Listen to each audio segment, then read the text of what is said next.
docket number 170. 5881, Mr. Turner is present. Mr. John Keith Perry, Mr. Andre Thomas are present, Mr. Turner, and Mr. Paul Hagerman and Mr. Austin Schofield are present for the state. Are both sides ready to proceed? Yes, Your Honor. David Smith, you bring in the jury, please, sir. Yes, sir.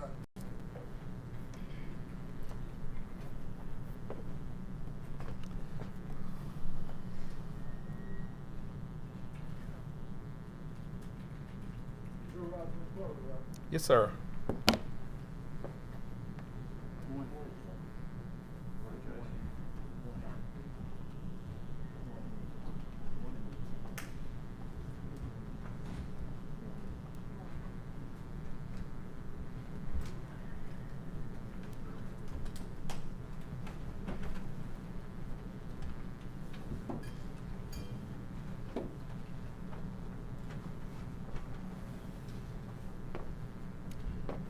Ladies and gentlemen, everyone can be seated. Ladies and gentlemen of the jury, good morning. Good morning.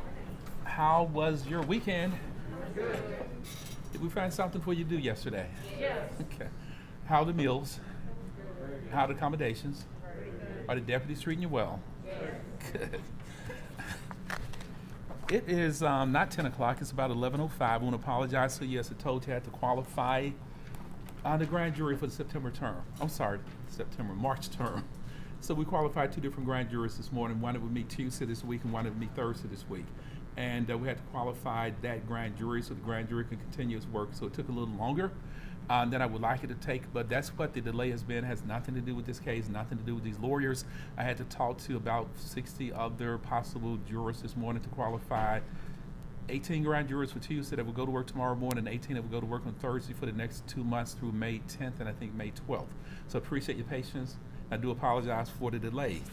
When we stopped on Saturday, both sides had rested. I read all the law that could possibly apply in this case. You'll now hear closing arguments from both sides. And what I told you on Saturday, that closing arguments are not evidence. The statements that are made by the lawyers are intended to help you in understanding the evidence that's presented. And again, we'll emphasize to you, somebody says something, because I can't comment on the facts. If somebody says something that you believe is not covered, something that was not presented, something that's not proof from the witness stand, you shall in fact disregard those statements, but I cannot tell you what I think may have been said. So you might have a lawyer that might object and says, just call for that's not what the record was, what the proof is. I can't tell you what I think. So if somebody says something that you believe was not supported, again, disregard it. You hear an argument from the state of Tennessee, and once the state has presented an argument, the defense will be given an opportunity to present an argument also. And should the defense present an argument, you'll have a rebuttal argument from the state. So there's a possibility of 3 different arguments. State of Tennessee, you may proceed with your closing argument, Mr. Schofield.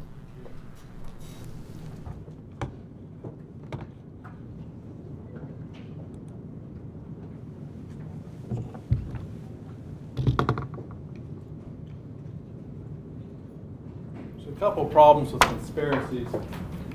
First one being, somebody always tells. The more people you involve with what you're doing, the greater that risk becomes.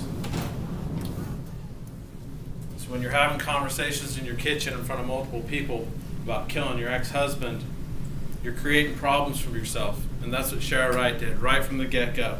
She's already in this conspiracy, and she's already running the risk that somebody always tells. And here, someone did tell. Jimmy Martin, told in 2012. What his motivations were, who knows? Could be if you maybe promised to pay his legal fees and you don't end up paying them. Maybe somebody's holding a grudge against you and decides to talk. So that's a problem you got. And that's how we're here. Because this case was dead in the water. This was a cold case. They investigated in 2010, didn't charge anybody. 2012, Jimmy Martin comes forward and tells them what happened. It gets picked back up in 2016, and now the officers can go find evidence.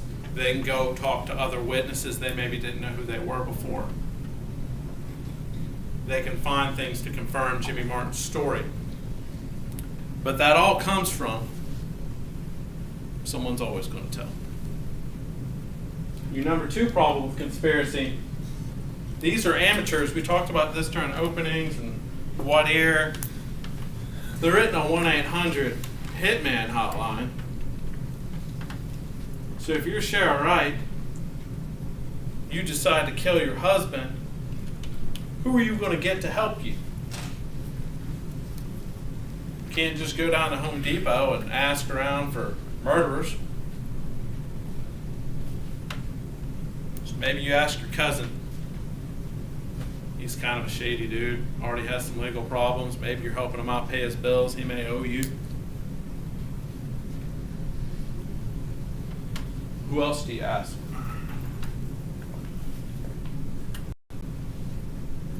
Friends, family, people from church. Maybe somebody you trust. Maybe somebody that's at your house all the time. Someone, per his statement, you've had sex with at least once. Someone you've had phone contact with 186 times during a 30-day period. That works out to about a little over 6 times a day. Who do you trust? Who are you going to get to help you? Your friend, maybe lover, Billy Turner.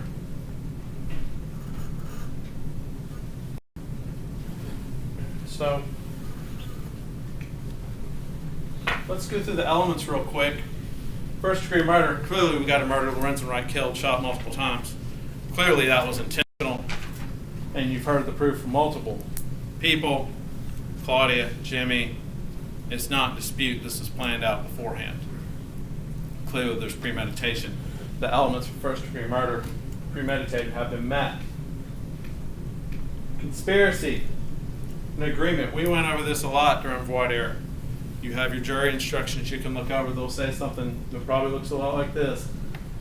An agreement to commit a crime, here a murder, intent to do it, and that one party committed an overt act. Well, you know there was at least one overt act because he's dead. You have a lot of overt acts that go into planning, getting things, setting things up, cleaning up, all that kind of stuff. But there's at least one overt act you absolutely know about, and that's the murder. Course of conduct which terminates when the objectives of the conspiracy are completed. So it's not just when the murder happened, it's when the entire plan is done.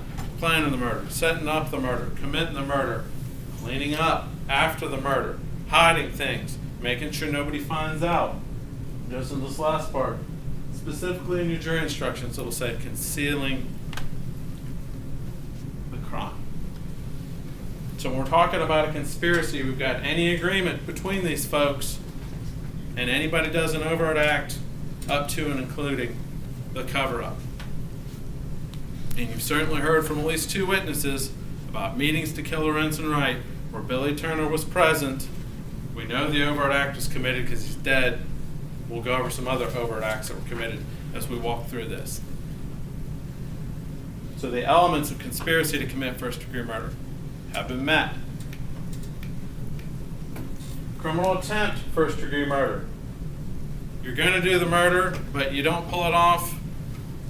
You take a substantial step towards committing the murder of Lorenzen Wright. This is a charge for going to Atlanta when Billy and Jimmy went to Atlanta together.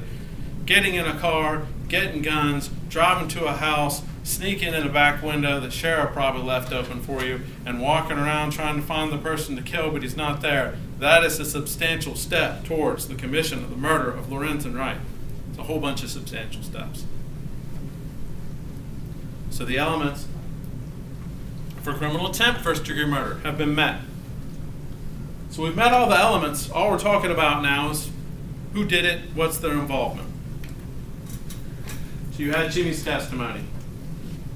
It was long, went on a while, but the one thing you've had with Jimmy that's been consistent throughout all his meetings and talking to the police, all that, Billy Turner's involved, Sheriff's involved. There's a plot to kill Lorenzen Wright. There's a plot to do it in Atlanta. Gun thrown in the lake. Those things he always says. Let's go through his testimony real quick. Sheriff Wright initiated a plan to kill Lorenzen Wright. Members of the conspiracy were him and Billy and Shara. They had at least one meeting at Shara's house where a pregnant lady was present. The police have no idea who this pregnant lady is when he's telling them about this in 2012. Lo and behold, we got a pregnant lady, Claudia Robinson. She told you. Got various times Shara provides guns and money for him to go to Atlanta and kill Lorenzen Wright. We've got them talking about guns and money on those Facebook messages. Jimmy fakes going to Atlanta and keeps whatever Shara provided. Now that's interesting. Because that's the kind of guy Jimmy is. You're going to make a plan with him. You're going to give him money and guns. And he's like, okay, I'll do it. And then he sells the guns, keeps the money, and sits in Batesville and does whatever he's doing in Batesville. Not the most reliable guy.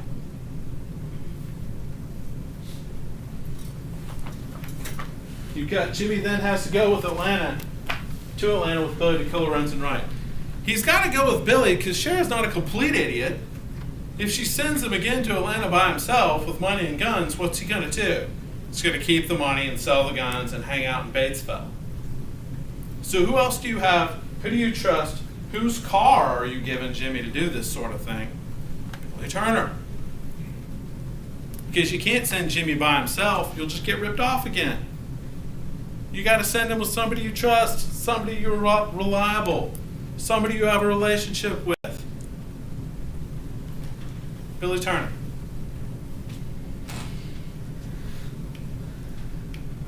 More Jimmy testimony. Jimmy described the interior of Lorenzen Wright's residence in Atlanta. You heard Michael Gibson testify. He had it down pretty good. He even described Mr. Gibson. Which the police, when they go find Mr. Gibson and talk to him, that all checks out. Jimmy and Shara continue a message about guns and murder in crude code. That may be the worst code I've ever seen. A party. We need a 9-inch monitor. I'm sure that didn't take y'all very long to figure out on your own glancing at it, much less when the attorneys went through it and when Jimmy Martin testified about it. But one thing you'll see that's consistent with Shara's method of communicating when she talks to her co-conspirators is she uses this weird, crude code, where I guess she's trying to maybe say, well, if somebody looks at it, no, we were talking about a party. You'll see that throughout this case when she's talking to Billy and when she's talking to Jimmy. The night of the murder, Jimmy says he calls Billy from both his cell phone and his payphone. You saw that borne out in the phone records. That's not really a dispute. Sometime after the murder, Billy and Shara come get Billy's car. They come get a metal detector to help search the murder scene. Jimmy describes him searching for a lost gun with a metal detector and cutting barbed wire. Well, you see in the crime scene pictures where a significant amount of that barbed wire has been cut out of that fence. So we know that happened. Shara and Billy tell Jimmy how the murder happened. I told you about that. He's later picked up by Billy and taken to a lake to dispose of the murder weapon. Lo and behold, we find this murder weapon in a lake, and it's the murder weapon per Servania Braswell. She tested it with the shell casings with the bullets. All matches up. That's your murder weapon. Jimmy describes a shotgun being in the trunk of Billy's car. Come back to that in a minute. So, we've got what Jimmy's told you. We've got what Jimmy's told the police. This is the story. Now, they can't just walk off one person's statement and start arresting people. You have to do an investigation. You have to corroborate what's going on. How do you do that? They go find the pregnant lady, Claudia. She says, Jimmy did attend a meeting where they discussed killing Lorenzen Wright. Turns out that's true. Claudia Robinson, sometime babysitter, also a teacher. She's going to tell you Jimmy was present at a plot. They're talking about killing Lorenzen Wright. Jimmy described it as they were having a brainstorming session on how to do it. Billy Turner, also present at that meeting. Jimmy says he's there. Claudia says he's there.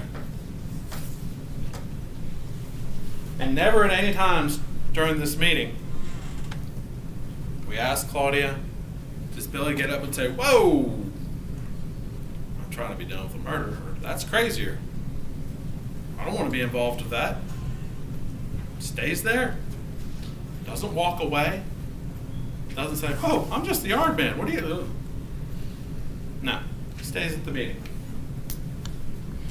He's present when Shara, in fact, threatens to kill Claudia. Doesn't walk out at that point. And it turns out there's a prior meeting where they're talking about killing Lorenzen Wright. That wasn't the first one. That was the second one. Jimmy's not even there. The quote being Sharon saying, he's got a hit on me, he's got to go, it's either him or me, he's got to die. And Billy's response is like, not, no, that's crazy, not, I'm getting out of here, not like, whoa, lady, I just cut the grass around here, I don't know what you're talking about, this is nuts, like, I'm going to the police, what are you talking about? It's, what do you want me to do, Shara? What do you want me to do? She says he's got to go. That's the first meeting. The second meeting Jimmy's at, where they're threatening to kill Claudia and talking about having a brainstorming session on how to murder Lorenzen Wright. So now you got Billy at two meetings. Claudia says he's there. Jimmy says he's there. And interestingly enough, and you'll see in the pictures, there's not much of a yard there. And Billy's over at that house multiple days a week. Move on to Facebook. Again, you have, like Jimmy said, him and Shara discussing money and guns, using kind of this crude code where a party is the murder. Because Jimmy's a rapper, that's the kind of thing rappers do. They do shows, they do parties, they do performances. She kind of keys this off as some kind of job he's going to do for her. Right? They use the word party instead of murder. Jimmy's an aspiring rap artist. This becomes more interesting when you start seeing messages Shara sending to Billy. Also, coincidence or not, I'm going to say not, she's couching this in terms of some sort of job he's supposed to be doing. And I believe 11:47 at night, she's texting him, I'm going to need my commission. Ren want you to bring your cards in the AM before he fly out. You owe me, boy. That doesn't make sense for several reasons. One, she's killing him that night. He will not be around to take any cards in the morning. She's sending this text to the person who is at least 2 meetings about killing Lorenzen Wright. Lorenzen Wright does not live in Memphis. How does that make sense? In what world would Lorenzen Wright passing out yard man cards in Atlanta make sense? And it was mentioned at some point, well, he could have been handing them out in Memphis. He doesn't live in Memphis. Shara lives in Memphis. If you need somebody in Memphis to pass out your business cards, that'd be Shara, not the guy who lives in Atlanta. That makes no sense. But if you're looking at it in Shara's crude code, which is the way she texts people when she's trying to be sneaky, let's have a party, let's hand out your business cards, and this just so happens 11:47,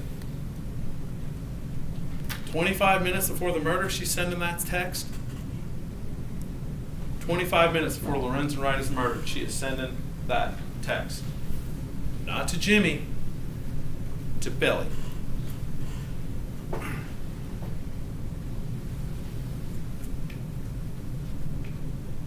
Now, let's talk about some more communications. July 18th and 19th.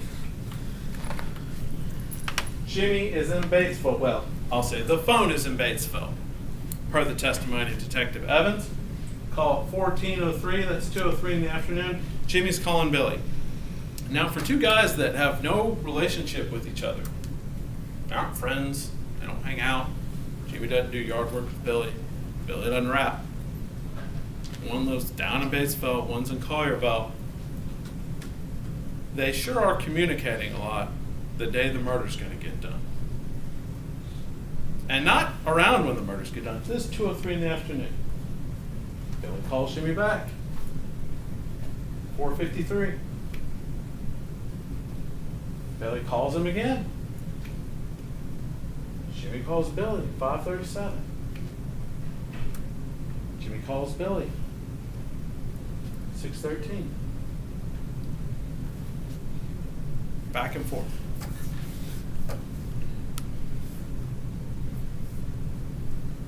Now, y'all heard all this testimony, and the defense is going to make out like this is some kind of way Jimmy's setting up an alibi. He's going to go do the murder and have someone call Billy, for some reason, to establish that he's in Batesville using his phone and a payphone. How that makes sense when you don't have any relationship with Billy. If you're going to set up an alibi, you call your girlfriend or your mama so they can be like, oh yeah, that was him on the phone with me. That's who you call for the alibi. In here, you have that problem. That doesn't make sense. But the other problem is, at 11:43, Billy's calling Jimmy. Billy's calling Jimmy. Now go back, prior communication, 1813, that's 5.5 hours later. 5.5 hours later.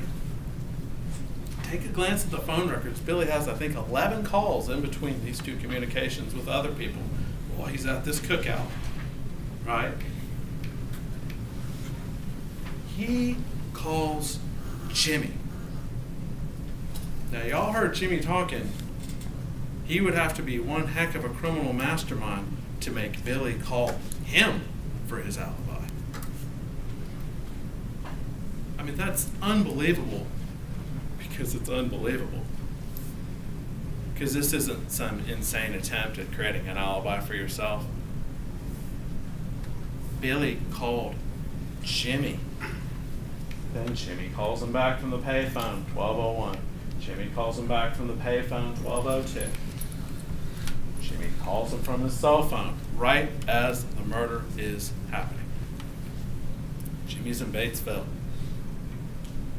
And the defense has to come up with something to say about that because Jimmy's in Batesville, that's bad for Billy. If Jimmy's in Batesville, that's bad for Billy. Because who does that leave killing Lorenzen Wright, who was at the murder meeting? Billy Turner. Billy Turner.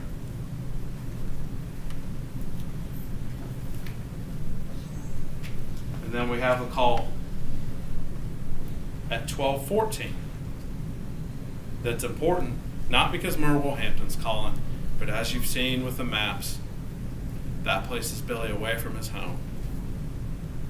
That places his phone hitting a tower that's hitting over the same area as Lorenzen Wright's 911 call. Maybe Billy's a master, or Jimmy's a mastermind setting up this alibi phone calls. He's so good he made Jimmy go have a call over the murder scene. Billy, I'm sorry. I mean, that didn't make sense. What makes sense is Jimmy's in Batesville calling Billy back because Billy called him.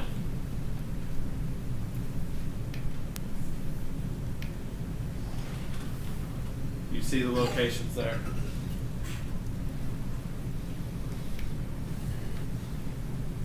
And as I talked about, and I know we have been over this so much with Sergeant Evans, but as you see at 12:14, that call from Merle Hampton. And again, these cones are representative. They do not delineate the actual length and width of the tower coverage. You heard Sergeant Evans say it is in fact longer and is in fact wider. It could be as much as half a mile longer. You see the overhanging coverage at the termination of that call. termination of 911 call, and when Merle Hampton calls, they're over the same area. And keep in mind, those 3 calls, the one from Jimmy's at 12:01, 12:02, 12:12, those are the ones Sergeant Evans said were on that tower near his house, but you couldn't say what side. And you couldn't say what side because it had gone down to analog. It's like when your phone goes from 5G to 4G or 4G to 3G because you're not getting a good signal. So we don't know what side of the tower he was hitting off when those calls came in. But I want you to think about what happens when you drop down to analog and your signal goes down.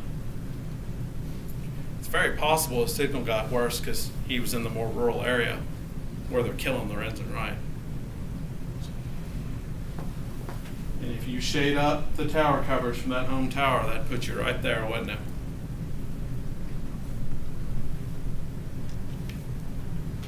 Walnut Lake. Jimmy tells him where the gun is. That's where it is. Told him in 2012, for whatever reason, whoever was looking for it decided not to do a very good job. Seems like the FBI found it real quick. Murder weapons where Jimmy told you where it was. He describes a shotgun. And lo and behold, we find shotgun shells in the trunk of Billy Turner's car. The car he hid out in the woods at his cousin's house. And another interesting fact, and I'm sorry, y'all, I'm going to try it one last time. And this is hard to see, but you should have this map in your packets.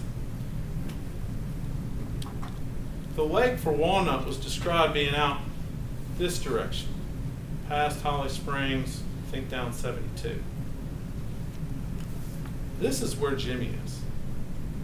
Jimmy, in his testimony, in fact, told you he threw some other gun in Arca-Butler Lake. I hope I'm saying that right. Arca-Butler Lake, which Mr. Perry in his questioning described as being a huge lake, a large lake. You also have another large lake, Lake Sardis, down here. Now, if Jimmy was going to pick the place to throw away a gun, don't you think he'd do it at Arca-Butler, where he's already thrown one gun and is right off 55 as he's coming home, or Sardis, which is right by his hometown? Now, Walnut and that lake, that's a straight shot over to Collierville. That's what that is. Billy picked that lake. That would make any kind of sense to skip 2 large lakes. One of one, you know Jimmy's already thrown a gun in because he told you he did. What makes sense is if you're in Collierville and you head out east, that's how you end up at Walnut. That's how you end up at Walnut. And keep in mind, we haven't really talked about this a whole lot, but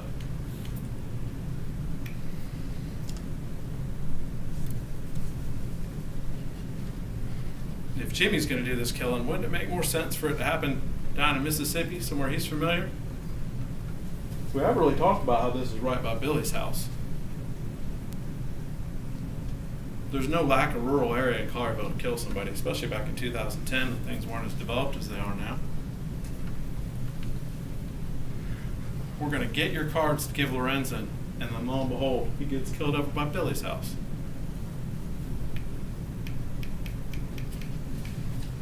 Mike Gibson,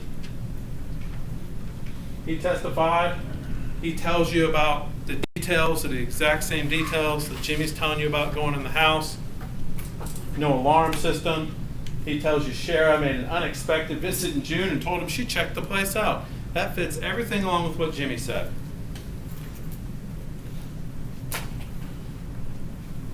Because he and Billy did go to Atlanta to try and kill Lorenzen.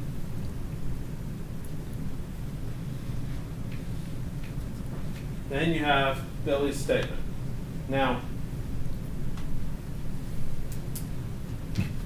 keep in mind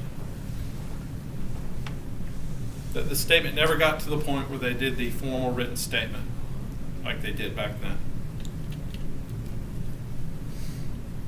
And well, Billy's going to say some things that aren't too good for him in this statement. this interview. When the defense gets up here and tries to tell you that the police made all this up, keep in mind that they also wrote down that he said he didn't do it. If that's the game we're playing, making up statements and putting them on Billy, the first thing in that statement would have been like, well, I'm not putting anything down on paper, but I did it. First off, didn't do any business with Lorenzen Wright, only sheriff. Then why are we talking about giving Lorenzen Wright, who doesn't live here, your business cards? It's because he didn't do any business with Lorenzen Wright. He wasn't giving Lorenzen his business cards. That's yet again Sheriff's crude code telling him it's time to do the murder over by your house in Callis Cutoff. Didn't really know Jimmy, had only seen him twice, and they didn't have any dealings with each other. Well, that's a lot of phone calls on the day of the murder for people you don't deal with and you've only met twice.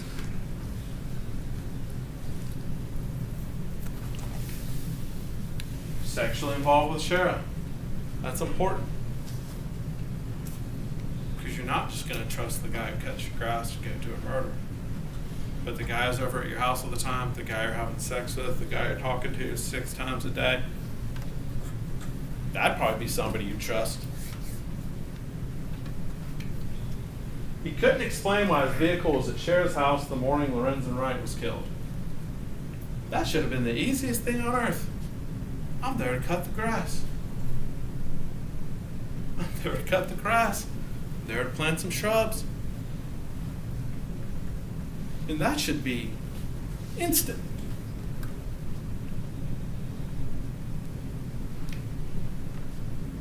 Failed to point out Shara and Jimmy when shown photo lineups.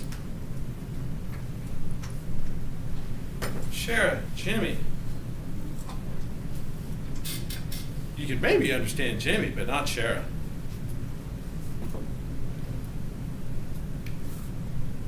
Got visibly nervous when shown the murder weapon.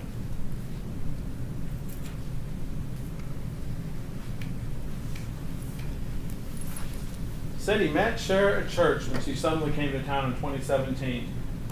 Well, that's not true. She even says in the message, I missed you at church.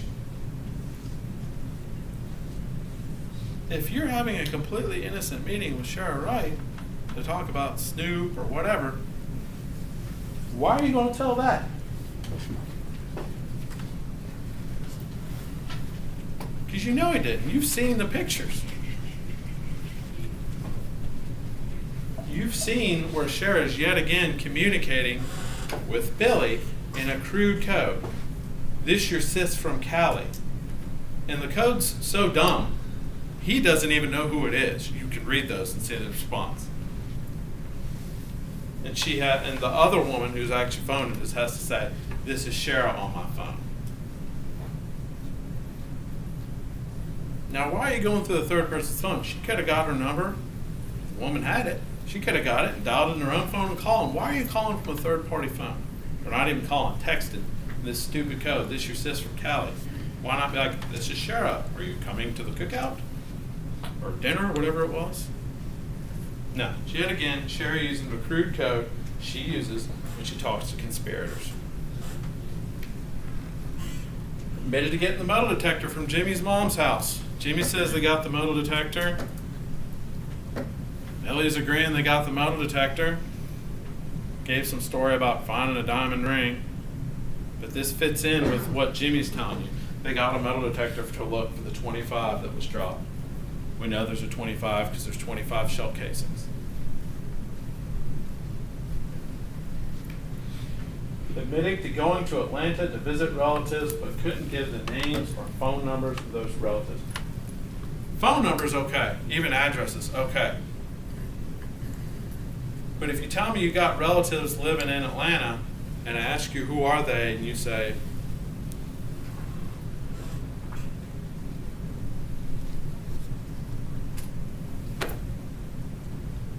Uncle Bob, Grandma, Cousin Jim. I was in Atlanta, but can't tell you who my relatives were there. I don't know. Okay. So it's a coincidence that he and Jimmy were there at the same time. Well, now, I don't know what number coincidence we're up to now. You're at both murder meetings. The last text before the murder from Shara is to you. Your phone's hitting over the murder site. We got shotgun shells in the trunk of your car.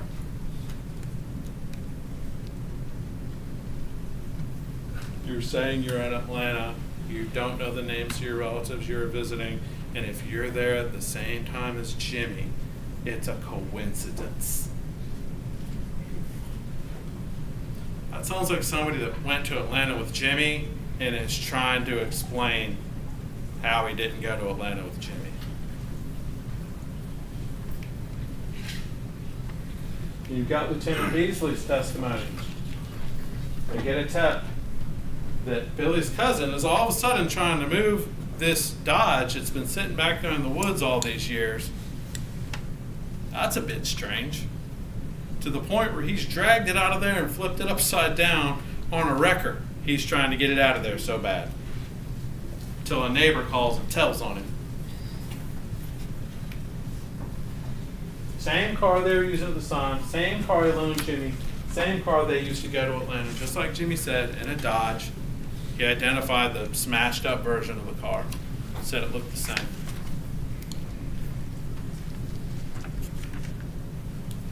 Red hand wire cutters and shotgun shells in the trunk. Jimmy told you he had a shotgun in the trunk when they were throwing this stuff in the lake. We got 17 shotgun shells in that trunk. Another coincidence? Coincidence like being in Atlanta at the same time, being over the murder scene, being at the murder meetings, getting the last text from Sharon, some kind of dumb code.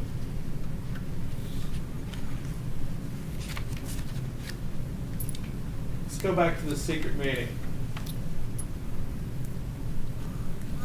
The new set of investigators are running this scheme. And it's a pretty good one. We're going to wiretap Shara and Billy's phone.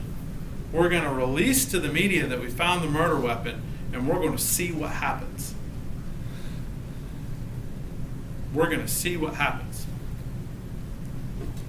What happens? Shara gets on a plane, takes an unexpected flight from California to Memphis. She contacts Billy using a third party's phone. And we've been over this, but again, using that stupid code. This is your sis from Cali. Come eat at TJ's. They meet at Janice Taylor's house, and we see them talk for 34 minutes.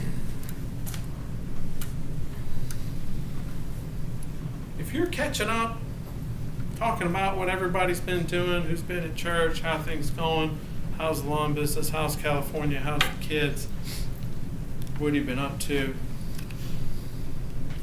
Isn't this great that they found the murder weapon, so they're going to find the killers? You can have all that conversation inside the house with your other church friends. That's what you're there. Sunday afternoon, lunch, fellowship, socialization. That's what that entire dinner is for. But instead, you go outside and you walk up and down in November.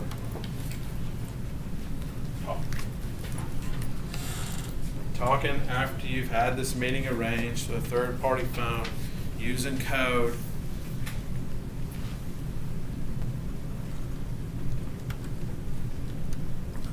You didn't have any proof about her going to see Jimmy.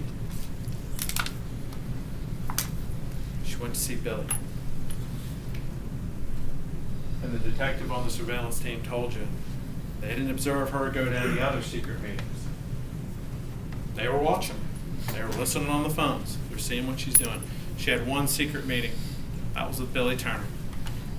Because when they find the murder weapon, you got to go talk to the person who used it to make sure he isn't the one telling police stuff. Because somebody always talks. Somebody always talks. And when you find a murder weapon, all of a sudden it's been missing for 7 years. Somebody's talking. So let's go over what we found out about Billy Turner, independent of what Jimmy told you. He has sexual relationship with Sarah. They have 186 calls in a 1-month period. He's present at her house multiple days a week. He's present at the first meeting where Sarah says she wants to kill Lorenzen Wright. His reaction is, "What do you want me to do?" He's present at the second meeting about killing Lorenzen Wright when Claudia is threatened. He calls Jimmy. He calls Jimmy right before the murder. Right before Shara sends in this coded text. He's the last person she contacts.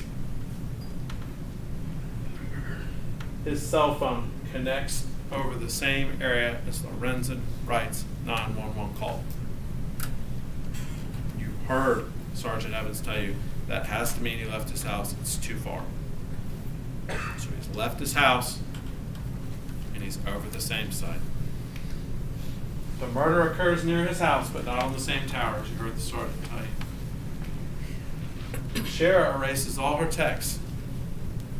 Not just Jimmy's texts, all Billy's texts. Now, they recovered some of them because we've seen them. But they said in the corners you could see where that little red X is. Those are the ones she's erased. Strange to take the trouble to erase a text if it's just about business cards. But if it's about a murder, you're going to erase that one. He admits to going to Atlanta, but can't tell you any relatives he visited or who they even are.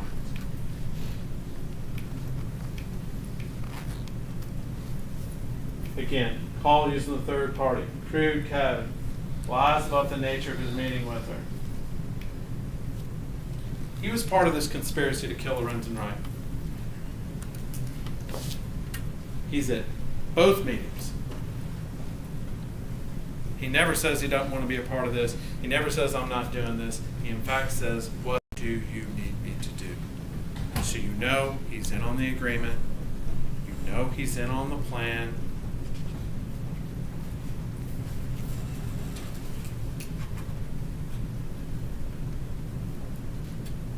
You know there's been an overt act because Lorenzen Wright's dead. But we've had other overt acts. Going to Atlanta, it's an overt act. Picking up the metal detector. Picking up the metal detector is an overt act. Going back to the crime scene, cleaning up is an overt act. Cutting that barbed wire is an overt act. Throwing the gun in the lake is an overt act. Take your pick. He's there at the meetings. He asks what needs to be done. He's part of the agreement. He's part of the plan. There's an overt act. He is guilty of conspiracy to commit murder. He went to Atlanta to try and murder Lorenzen Wright. There's no way Shara is going to trust Jimmy with a car and money and guns after the first time she did it, he ripped her off for his own admission. Said he conned her. So when you've got a second trip to Atlanta, and you know Jimmy went because he describes the interior of that apartment, she is not going to send him by himself to steal all her stuff again. And you combine that with Billy saying he's in Atlanta, he can't tell you who he was there to visit, it's just a coincidence if he's there at the same time as Jimmy. That doesn't make sense. Because he was there with Jimmy. And going to Atlanta and going in that house with guns, that's an act towards the completion of that crime. That is criminal intent murder. He is guilty of criminal intent murder. Covered it up from start to finish. We got cleanup, we got throwing away guns. Little details, like Jimmy mentioned in the shotgun in his trunk and finding shell casings in his trunk. Those are little details I want you to think about putting this all together. What do you want me to do, Shara? What do you want me to do?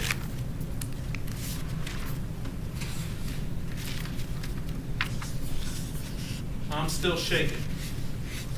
We're shooting around.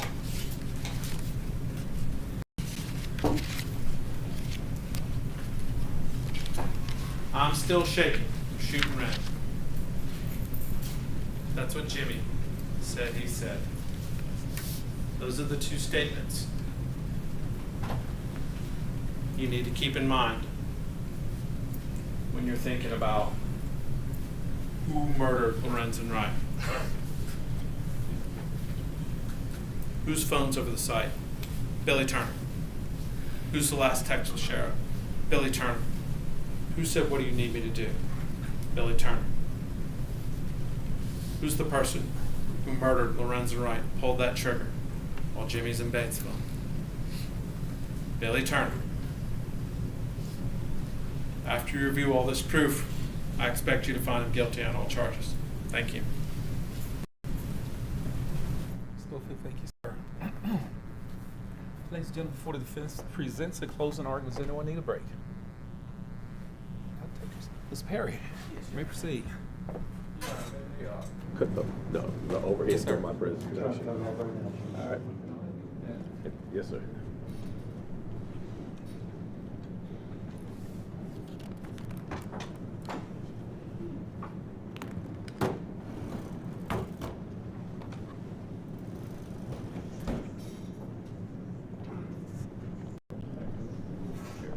Yes, sir. Proverbs 18:17 says, "The story of a witness is true when he first gets to the stand until confronted with cross-examination." And ironically, the center or the heart of the walnut on this particular case is found in 17 and 18 of your jury charges. 17 and 18 of the jury charges talks about the credibility of a witness. And the fact that when you cross-examine a witness, you have to consider what they're saying during that time. In other words, if the witness statement that is given at one day back in May of 2012, after you signed a contract with the state of Tennessee, changes, alters, is broken apart, or in the case of Jimmy Martin, is decimated while he sits there, then you can't really give him much credit. Now, in this instance, Mr. Schofield, had he been Jimmy Martin, I guess would be pretty precise, and then my commentary at this point would be pretty much worthless because, as Mr. Schofield says, it's just a cut and dry case, and you shouldn't consider the fact of number one, the person who is delivering the message, number two, the witnesses that you've heard. You've heard from, starting at the top, you heard from the mother. The mother indicated that her son was somebody who was drafted number one back in, I think, in the 1996, 1997 draft. He was in the first round, number 7 draft pick. And her son, prior to that, had spent a life of accomplishment, of athletic achievement. He also, in order to get to that point, had to have academic success. So you're talking about somebody who lived a life that is worth celebrating, a life that is the center of that family, I'm assuming, because that's the person that everybody says, hey, he's this, he's that, he's this, you know. And if you notice, when she testified, I asked one question regarding the date that was when he was supposed to be coming in town to go to his sister's baby shower. That date is important because even though the state accepts this premise, hook, line, and sinker, that the trip was in June or at some date that you can't find based on tower records, etc., of 2010, if you look at the commentary, if you look at the evidence, not at Jimmy Martin, who knows how to trick cell phones and how to have somebody calling from another location, if you look at the evidence, the stuff that we had to ask to get in, not just one part of an evidence, not just a cut and slice, but look at all of it. You 12 individuals will go back and have the ability to look at not only the messages from Edna J. on the night of July 15th, which I am absolutely convinced he's in Atlanta meeting with Sheriff. It's only common sense. K, we're meeting, same place. 8:15, cool. 8:30, he's a little bit behind. 8:50, been here for 40 minutes. What you in? Van. All right. Now, whose car does he have? Whose car does Jimmy Martin say that he has during that time frame? He has Billy Ray Turner's car. Why does he have Billy Ray Turner's car? If they are supposed to be acting in concert, why does Sheriff need to ask Billy Ray to loan little Jimmy his car? It makes no sense. Why does he tell you all, not the state, not anybody else, until he says it? And you know when he said it? He said it on cross-examination, but he also said it a little bit before cross. Hopefully, I guess he was being more honest than normal, but he said it himself, even though nobody in the state's case in chief said it. Nobody mentions it, that he had a partner with him working during this time. And I asked him on cross-exam, because I've been waiting some 1,107 days to ask him, you had a partner with you during all this time, didn't you? Yes, sir.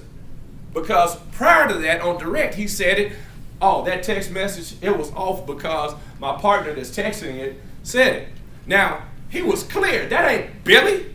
That's some partner. I don't care. It's not my job to solve the crime of the century. It's not my job to step in the stead of the Memphis Police Department, who, when Jimmy comes to them, for whatever reason, prior to being sentenced for whatever crime back in 2012, they didn't delve into the actual nuances of the case. They didn't ask him those questions. They didn't ask him about what partner he's talking about.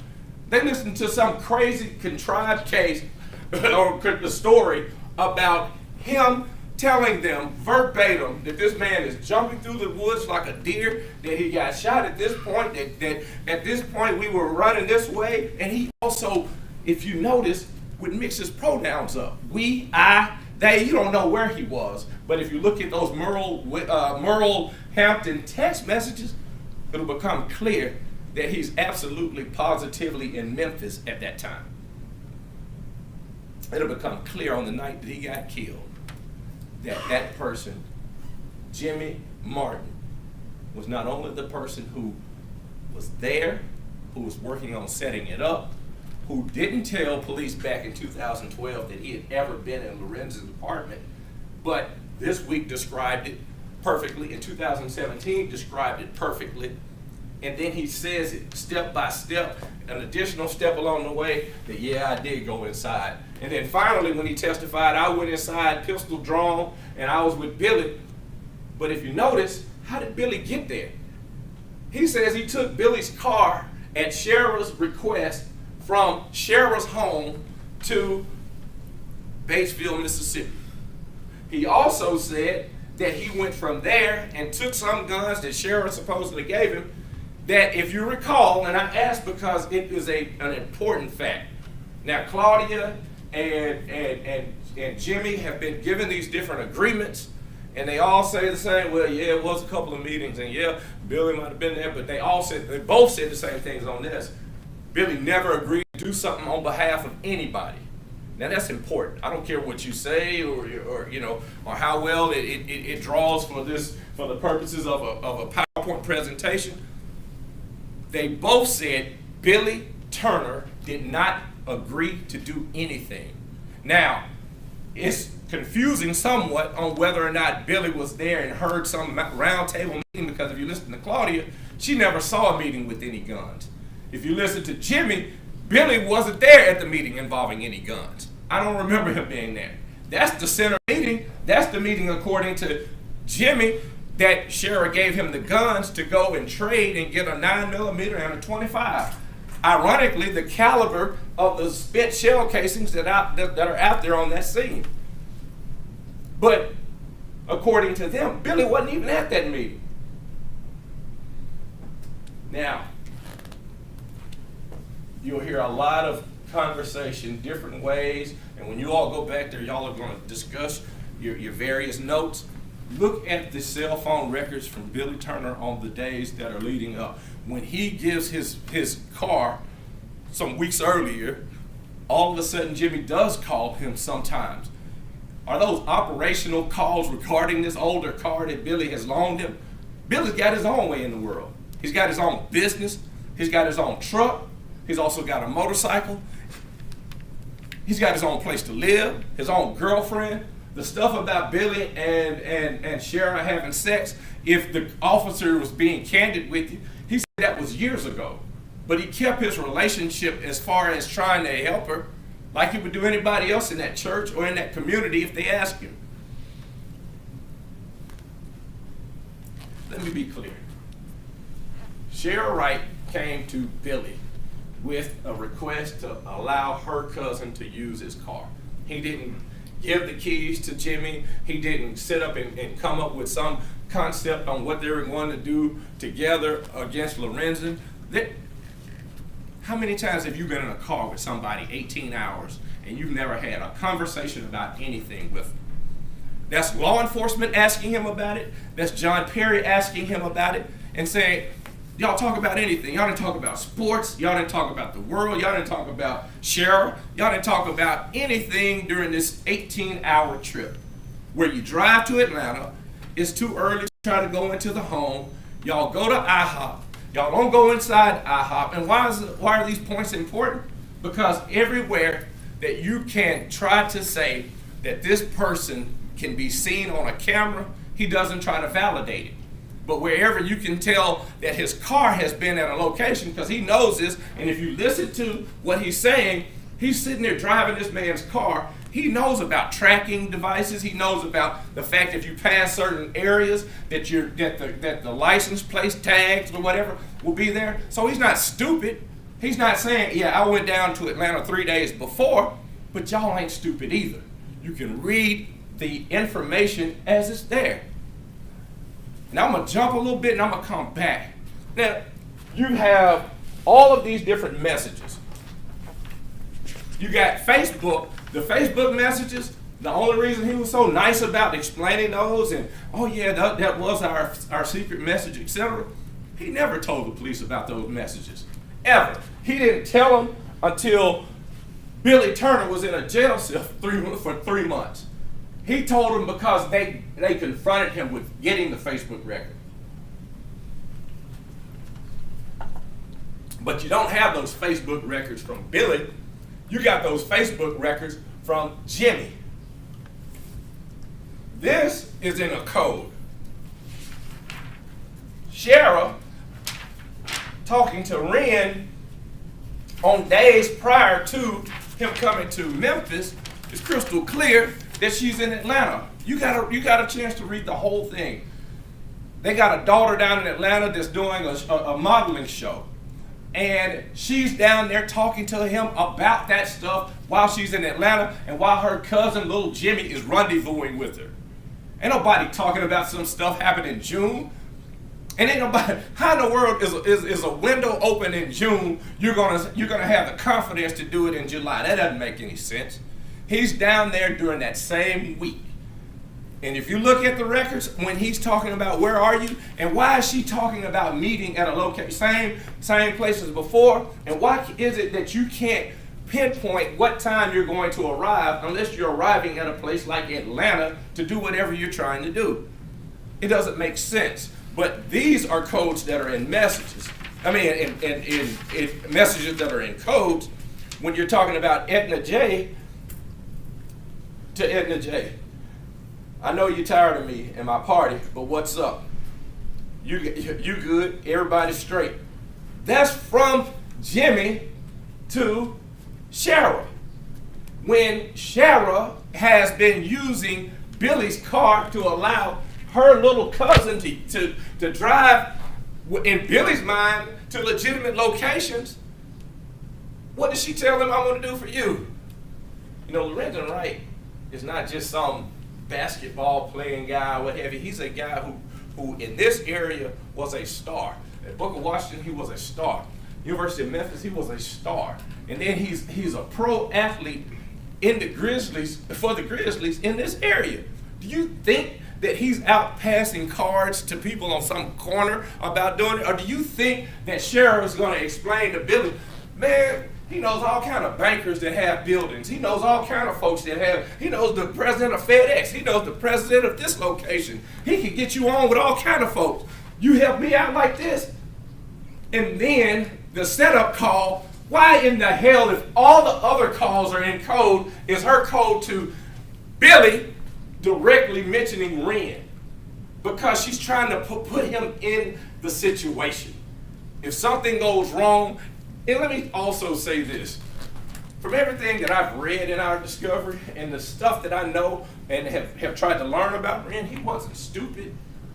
He wasn't going to go out on a road to meet Billy at midnight. What does it make sense to do that? Why wouldn't you tell the conversation between Shara and Ren being Jimmy got that dude's car and he done broke down over off Callis Creek. Come on, let's go over there. They walk up on him. That's common sense. They walk up on him, and when they walk up on him, this punk comes up blasting. This cis-ass trickster, as he calls it, shot him. And then ran him down and shot him again, probably with the same partner that he could describe that's texting her weeks earlier about we can't do it now, inside, outside. You don't have any inside, outside call from or text messages from Billy to Shara. Those are all text messages from Jimmy, Jimmy's friend who's going down the highway, and Shara, not Billy and Shara. There's nothing from Billy and Shara other than at midnight they're talking about some weird stuff, and people know in this inner circle of Shara how Shara is. You heard her own cousin. The cousin who supposedly knows about a murder plot, supposedly is scared, but is stunting at the party at the funeral in front of this guy's mama as a clout chaser. She's around walking around and yeah, you can't keep her out the camera. Oh, come on, baby, I got you. I'm gonna walk the child to the bathroom back and forth because I'm the nanny, the pregnant nanny, and that makes sense to you. Come on now. This is a simple issue. What has happened here is they gave a contract to this guy before they had an opportunity to vet his story. They let him sign a document saying, no matter what you tell us, if it checks out or not, you're helping us solve this case. Because you're helping us solve it, you will have a get out of jail free card involved in it. They know that he has said that he used the guy who's the landscaper's car.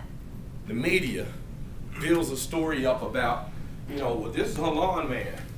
And as if Shara has some really, elaborate estate that he lives in the basement on and comes up, Miss Shara, can I cut your yard today? Do you need me to get your stuff out your pool house and all that? No, that's not it. This man has his own business in the area that he grew up in.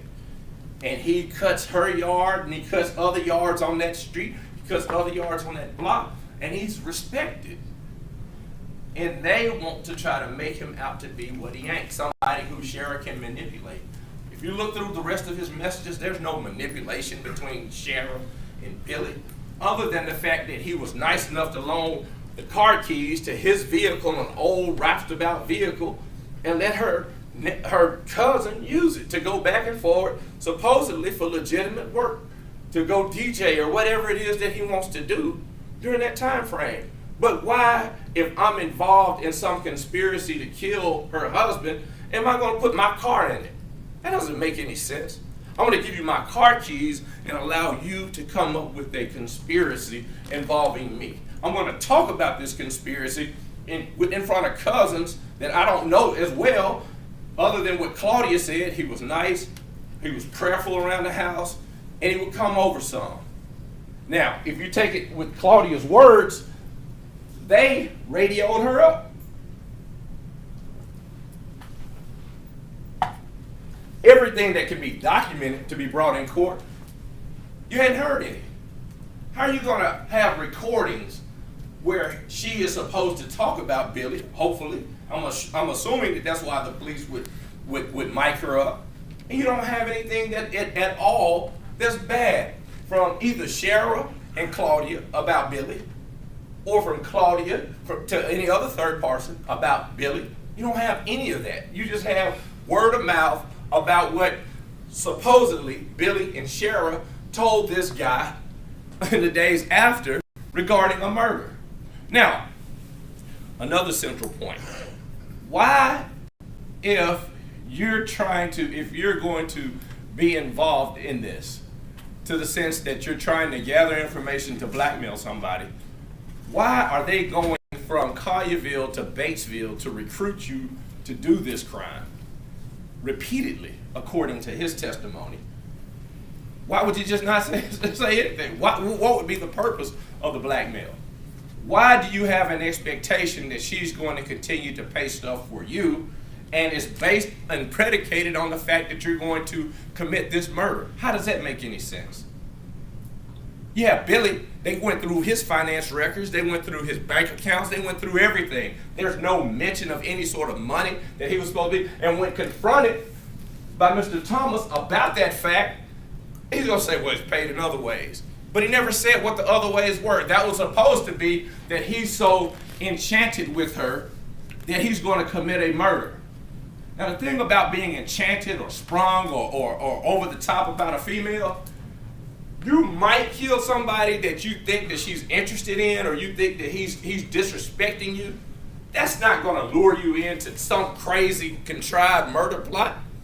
That's going to be somebody who thinks that they're going to get their legal fees paid, that thinks that they're going to get ahead because they don't have a job. Somebody that does not have a job, that's coming up from Batesville to Collierville, putting themselves in the middle of this murder plot over and over.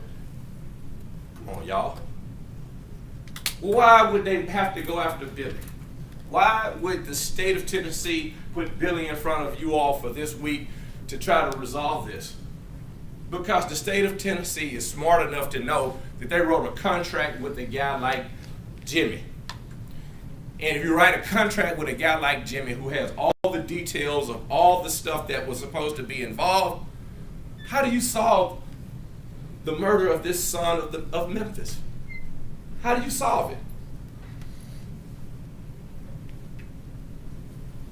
You know, I've been involved in this now since 2017, and I've come to know Billy, and I know he's a stranger to y'all, and I know y'all are gonna have some stuff you can go back and forth on. Some of you are gonna have your minds already made up one way or the other. I can't do anything to change that at this point other than to tell you what I really believe. I know that the information that I've gathered thus far is just like what came through Ms. Bogan. He's a salt of the earth type of guy. He just is. He gave his car to somebody. You don't have any kind of coded messages between he and this person's wife or ex-wife or mother of his children. You just don't have that with him. You have Billy going about life trying to work all day long with the hardest type of work that you can have, out in the middle of the day in July, back-breaking work, trying to build his own life. And you'll have the photos of him walking with Shara at Shara's request, because Shara knows Billy ain't a fool. After Lorenzen goes missing and after Lorenzen's body is found in a field, he ain't dumb enough to think that all of this talk that y'all have regarding my car and stuff like that, all of this crazy stuff according to Jimmy, he's calling Billy on the day before the murder, and he doesn't have good coverage out there during that time, and he tries to call it back, and Jimmy says something about, I'm trying to get Sheriff's van. He ain't dumb. He realizes at that point, yeah, my car has been involved in something that I don't want it to be involved in. And yeah, did he cut Shara out of his life? Yes. She couldn't get in touch with him. And did she have to get a third party? Why did she have to use a third party? Because Billy did not have Shara's numbers. He didn't have anything about her in his life, because that caused an issue in his life. That's not him that's not somebody over the top in love. Look at those photos. Those photos were taken back in 2017, where they're outside of the house walking, and this person that he's supposed to be over the top in love with, he's social distancing more than folks social distanced last year. He's not walking hands in hands with this lady. That truck, that ain't somebody destitute who's living off of Shara. That's something that he's worked for, hard, back-breaking work for, that he thought that all of a sudden her dealing with her cousin has caused him issues. This, walking around out here, you think if Sheriff, who's Googling, who's wondering what's going on, what are they, what is the deal with the gun found in the water, you think that she is not telling him, look, if your name comes up. To this speculation that hasn't been testified about at all. All of this is speculation. Ladies and gentlemen. Oh, sorry. Ladies and gentlemen, lawyers can argue three things. They can argue the facts of the case, they can argue the law, and they can argue reasonable deductions from what you heard in court. And again, if a lawyer says something that's not supported by the record, you will in fact disregard it. You may proceed, Ms. Perry. Thank you. There's no way that you can try to come up with a notion that is supposed to be favorable to the prosecution about what they're talking about outside. You don't know what they're talking about, but I know one thing. It ain't about Billy having done nothing to kill Mr. Wright, because it's not supported by anything. The only person that has all these details is Jimmy Martin. And so, in this situation where you give an absolute guarantee to a person, to the first person, regarding we're not going to in any way prosecute you, and he gives multiple stories about what was supposed to happen. When they find out that in fact his car, Billy's car, was outside, and that's one of the PowerPoints, interesting enough, he says, well, you can't explain why, he couldn't explain why his car was outside that night. And you have Jimmy saying, I had his car on the night that he got killed. That's not rocket science. Of course he had his car on the night that he got killed. He killed him. That's silly. But you got a major star, and you got a guy that has a long service. When I first got involved, there was one day I got a question from a media person about, why did you take this? Why are you involved? And I'd be frank, a little put off, but it was a unique question, and I think I got the answer.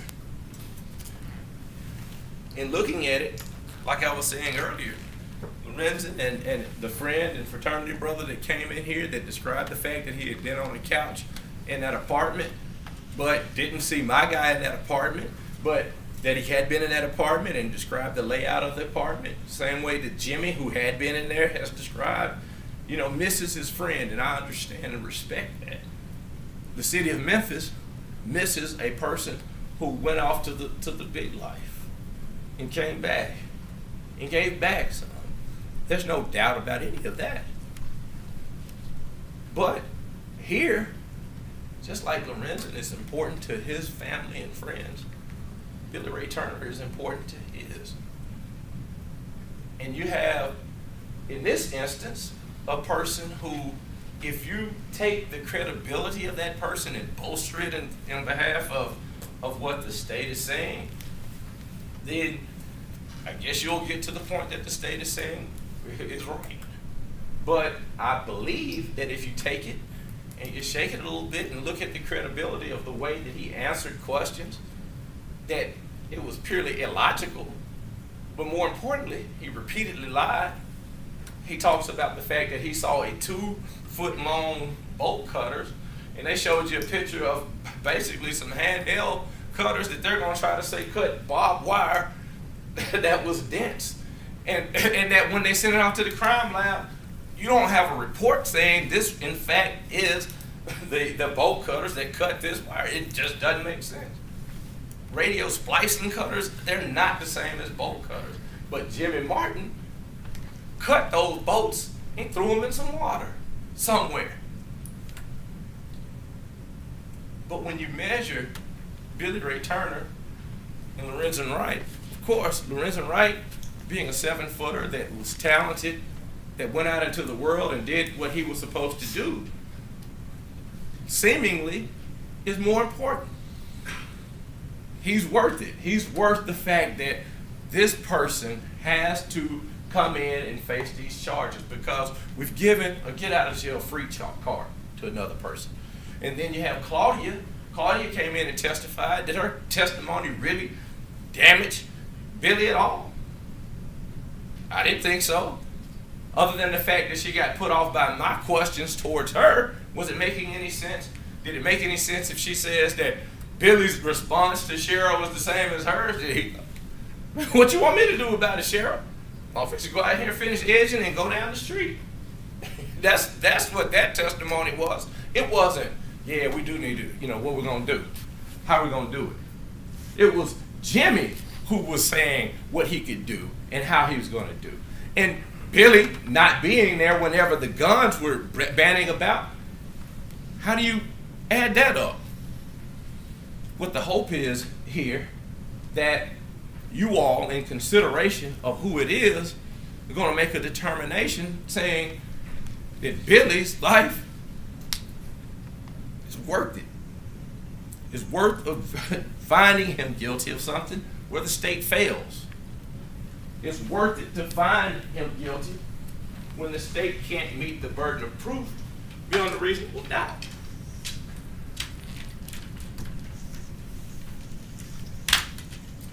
When I first took it, only thing Billy wants is this day.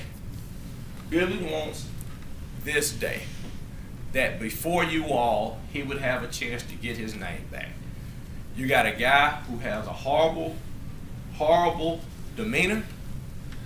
You see that he has all the incentive in the world. He's angry at his cousin. And he just simply takes Billy's name and inserts it where his belongs. Did Jimmy Martin get you past proven not guilty is hard? And we got a video out there on that site. We can possibly prove him not guilty. I know they presented Sergeant Evans, and Sergeant Evans' testimony was, when no matter how they argue it, they argue with the I'll get louder approach, and I'll take the broom handle and point it and say that this has to be where it is, but their own sector person could not say definitively that he's out there on that field on that particular night. He said that he lived in a place, and if you notice, when he's testifying without being cross-examined, he's saying stuff like, oh yeah, this is when Billy's in, and it's going to be in the pamphlet that you all look at. This is when Billy's at Cheryl's house. But you heard from Miss Bogan, then no, that evening he was at my house. And if we're going to try to boast or lie about it or try to create an alibi, that's not what we're going to do when we create a gap ourselves. What we wanted to show is his demeanor. You look at him and you see, and say and make your decision on whether or not this guy eating ice cream and cake with his church folks is in a few hours going to sit up and meet this guy on a dark road and kill him.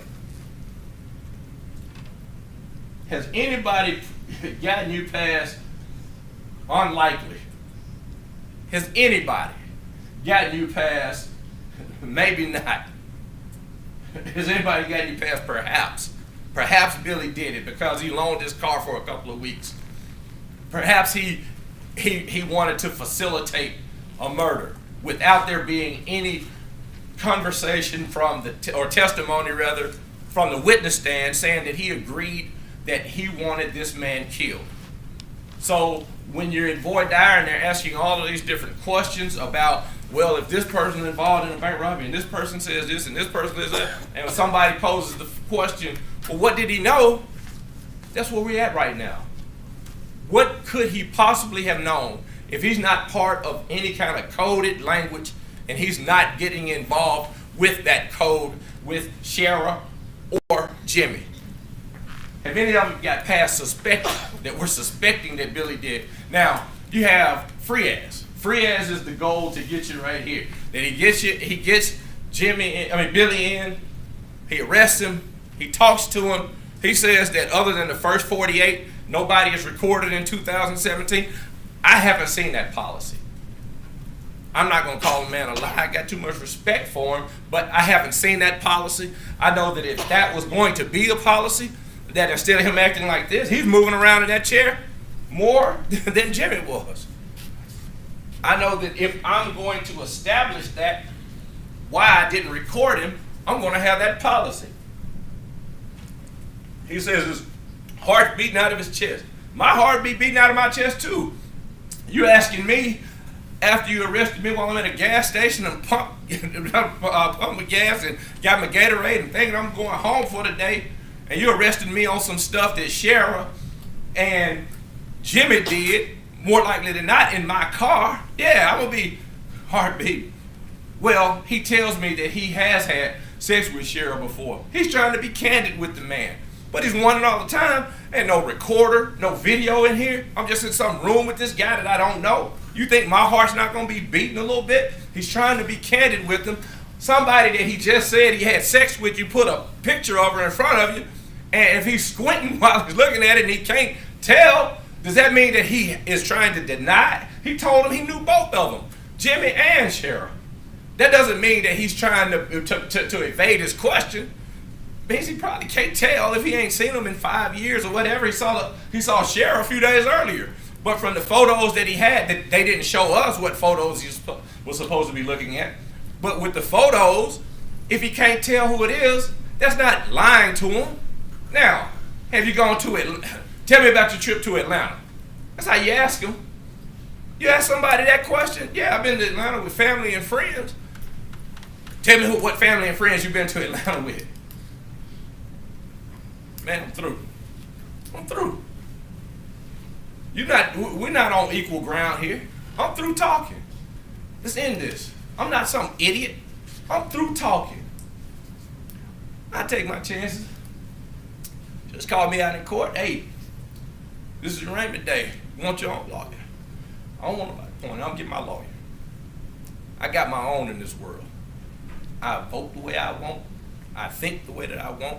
I'm a man, and I'll take my chances with you all. And so when I'm asked that question from the media, what would he want with this? Why would he want a trial? He wants a trial because he's a man with a name. He said, what's a name? You know, Lorenzen's got a name. Internationally known. Basketball player. He's a good guy. Billy's got a name. Not internationally known, but locally known. Good guy. Good guy. A name is everything. A name is everything. A name is everything. No matter how humble the beginning is, your name is your everything. When I grew up, went to a church not too far from here, off of Kansas. And at a point around the 5th, 6th grade, I was reading about a guy named A. Philip Randolph. A. Philip Randolph was the guy over the Brotherhood of Sleeping Car Porters. A sleeping car porter is a guy back in the day that would be responsible for doing the servant duties on trains. And he would have the ability to start off his day in Memphis and go from here to St. Louis and then Minneapolis or Chicago. And when I was doing the report, I was talking with my grandma about it, and she said, you know, this sleeping car porter that went to this church years ago. By that time it passed, and her friends, like Willella, she went to Willella the next time we went to court, Miss Willella, and said, you know, can you tell them about Walter and sleeping car porters? He's doing a report. So, of course, she suffered me in my questioning, and at the end of it said, well, what do you want to be when you grow up? I'm a lawyer. Lady said, oh, I got 2 sons that are lawyers. Wow. So we went on, and it was a good conversation, and I put the stuff that she said in the report. But as time would have it, I discovered different things about those two boys. Discovered that one of the boys would go off and be a big-time the city council member out in the West Coast and move back to Memphis and give back. He was president of his school when he was in school and all these good things. And one son was a good football player and went out, he was All-American, and went to school, got his law degree, and came back and put into his community. Time would tell that these lawyers would go on to other things. One would argue in front of the Supreme Court, set precedent that's known across this United States of America. Other son would be eulogized by a president of the United States of America. That's a name. More importantly than that, When a person goes to file something and says, well, I got rear-ended by a car or what have you, you go to a building that's named after that man's son across the street. This week, while you sit listening in judgment of Billy Ray Turner, you sit in a building named after that man. The only demarcation that's different is that it's Walter Bailey Jr. and not Walter Bailey Sr. That man worked every day as somebody who, when the bed sheets were messed up, they would call him, Porter, come here. When somebody was out of their drink, Porter, pour a drink. Every day, sometimes listening to different indignities, sometimes going into cities and doing different things. He ain't complaining, he wasn't out protesting and this and that. He instilled a sense of purpose and drive into his sons. Now, because of that name, will everybody who has a name be named after or have buildings named after them down the road? No. But the ability to have your name mean something is important. And think about it. Names are important. You think about the people that grew up in your era or that in the neighborhoods that you grew up in. I think of the men that look like me up the street. Elmo Hodges got up in the morning and got garbage. Saved his money and got garbage contracts and trucks. He's not a basketball player, but he's a man with a name. Abram Duff, delivery man. Gets his own delivery routes. And saves his pennies and builds his own little business, warehousing. That's a man. Larry Hastings, lived up the street. Started out when he got out the Marines, he went off with a plow. Mr. Plow would like to have a job here. By the time he died, he was the plant manager. That's a man. Kevin Massey on the corner. Watch him get up in the morning, go to TVA.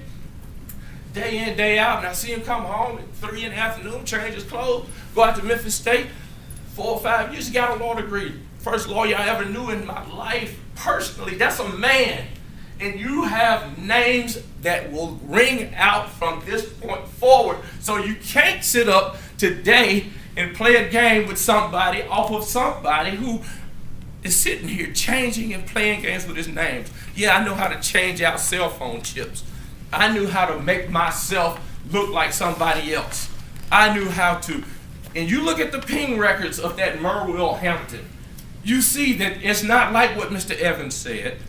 It's pinging in Batesville, then pings in Memphis simultaneously. That's somebody that's going to lay out and kill a man that had a name, but replace it with a person who has another name.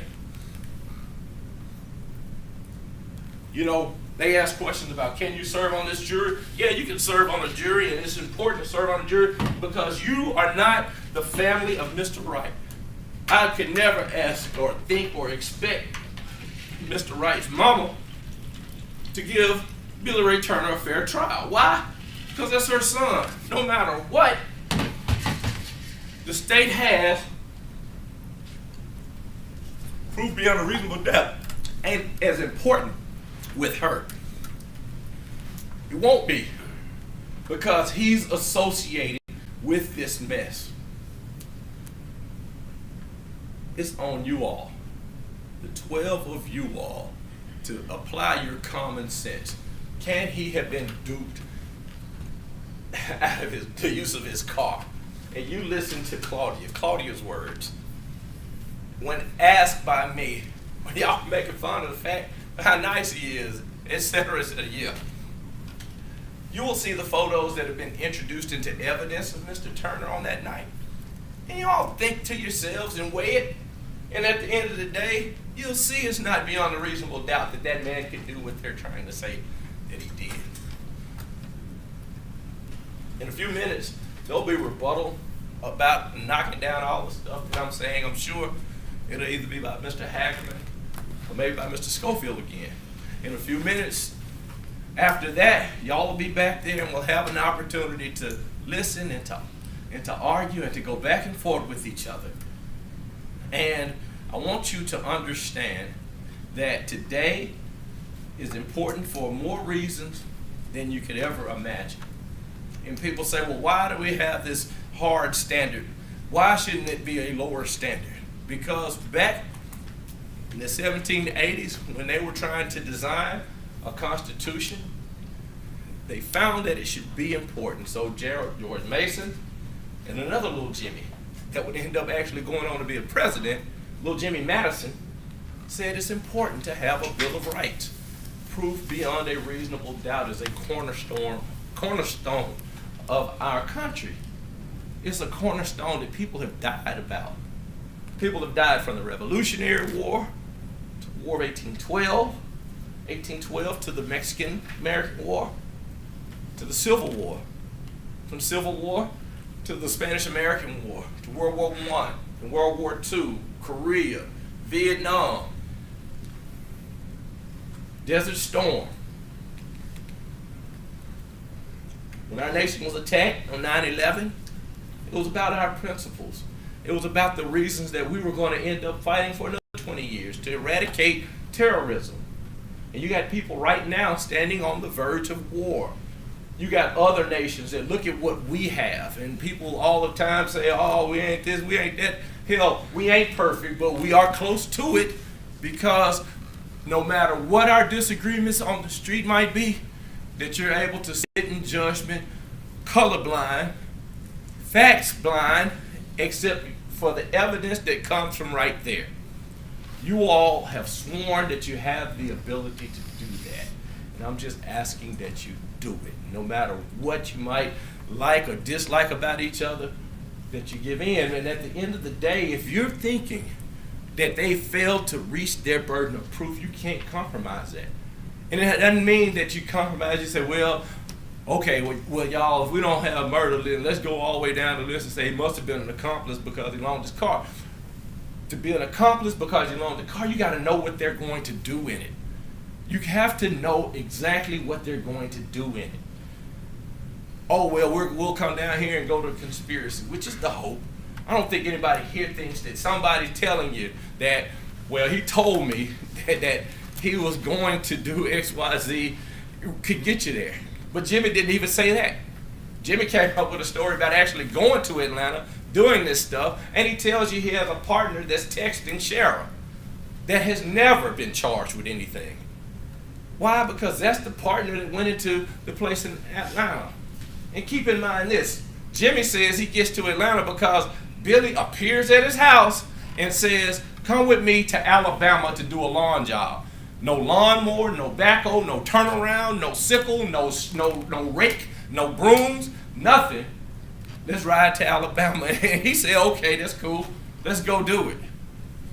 No conversation, no nothing to show you all that he was in fact in that car with him going to kill Lorenzen Wright.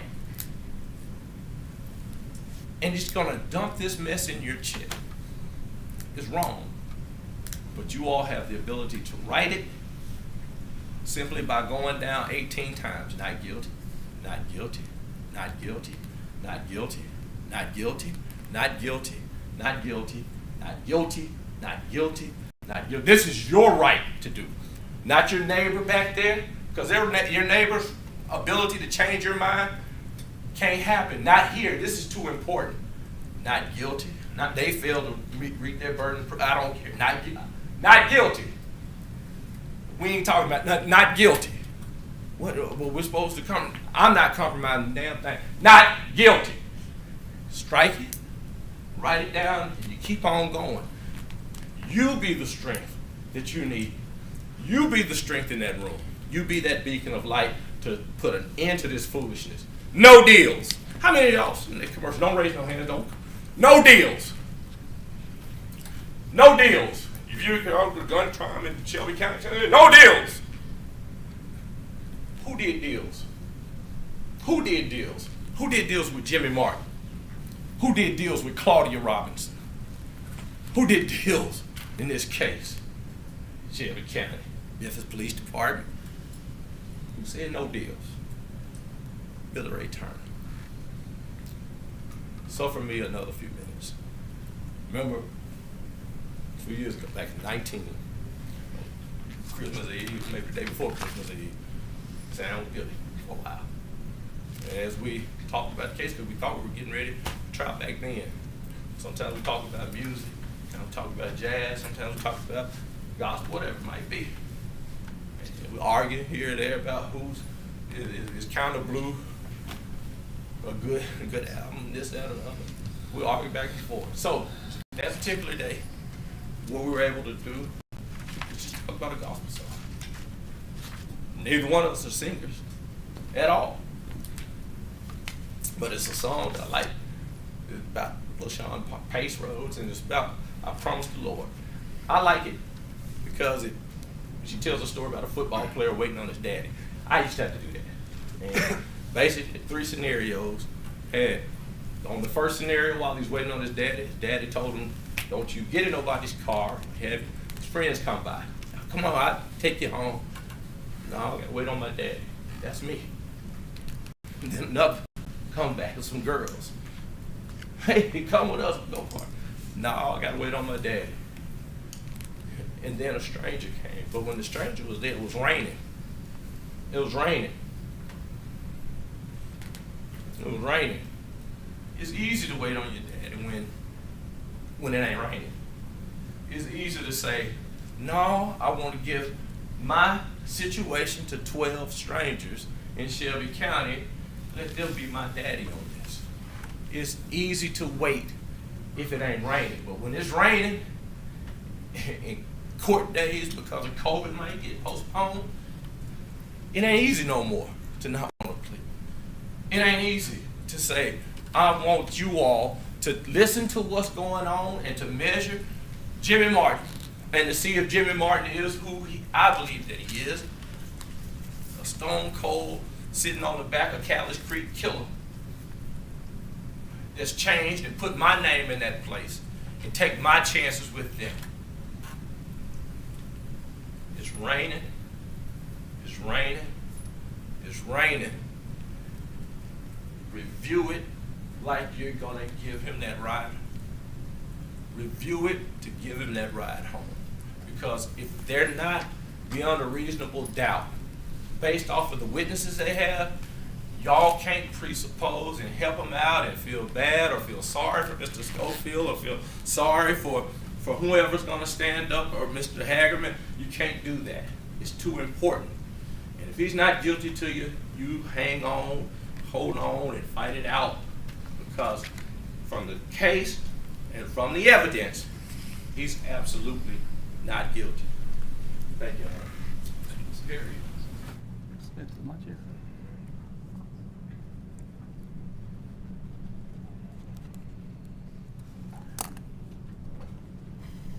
It's about 12:40, 1:42. And Deputy Smith tells me that your lunch is here. If you want, we can stop and take a lunch break, and you'll hear the state's rebuttal after the lunch break. I will leave it up to you also. If you need a break before Ms. Hagerman Schofield presents a rebuttal argument, we'll take a break before that argument starts. Not a fair question, but I will leave it totally up to you. If you can, take a moment, retire to the jury room, discuss it amongst yourselves. Let me know whether you want to hear the close rebuttal argument now or whether you want to eat lunch first, and we'll do whatever you ask me to do. You can follow Deputy Smith for a moment. Thank you all. Still cannot discuss the case amongst yourselves or with anyone else until all the arguments have been presented.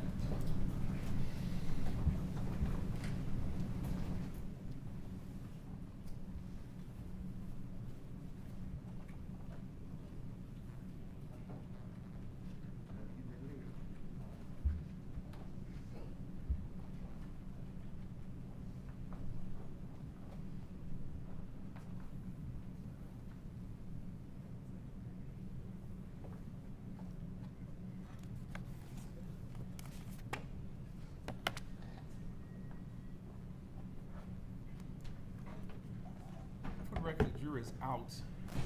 We'll take a recess for a few minutes, get an answer from the jury. You can leave everyone in the courtroom because they might have a quick answer. They want to have to take everybody out and put them back in. Called according to recess, please cut all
please, sir. Resume recording and audio devices. Yes, sir. I'm sorry. Deb Phillips. Has Deb Smith hold the jury for 1 second? Deb Smith, hold for 1 second, please.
Ms. Thomas, my apologies. Would not start without you. Thank you for reminding Ms. Perry. Thank you. Call to go back to order, please. Court come to order. If you can bring in the jury, please, sir. Yes, sir. Yes, sir.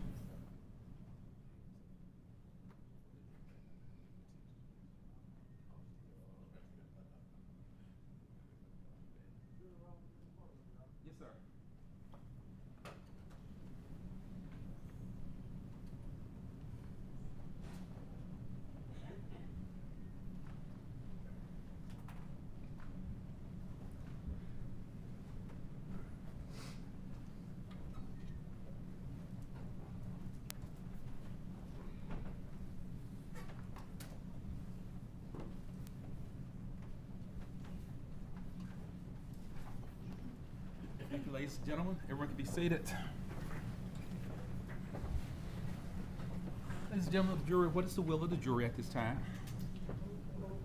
Move forward. Ms. Hagerman, you may proceed with the rebuttal arguments. Just heard,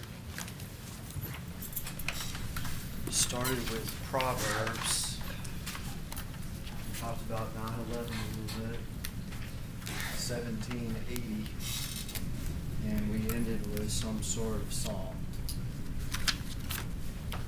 That's what we just heard.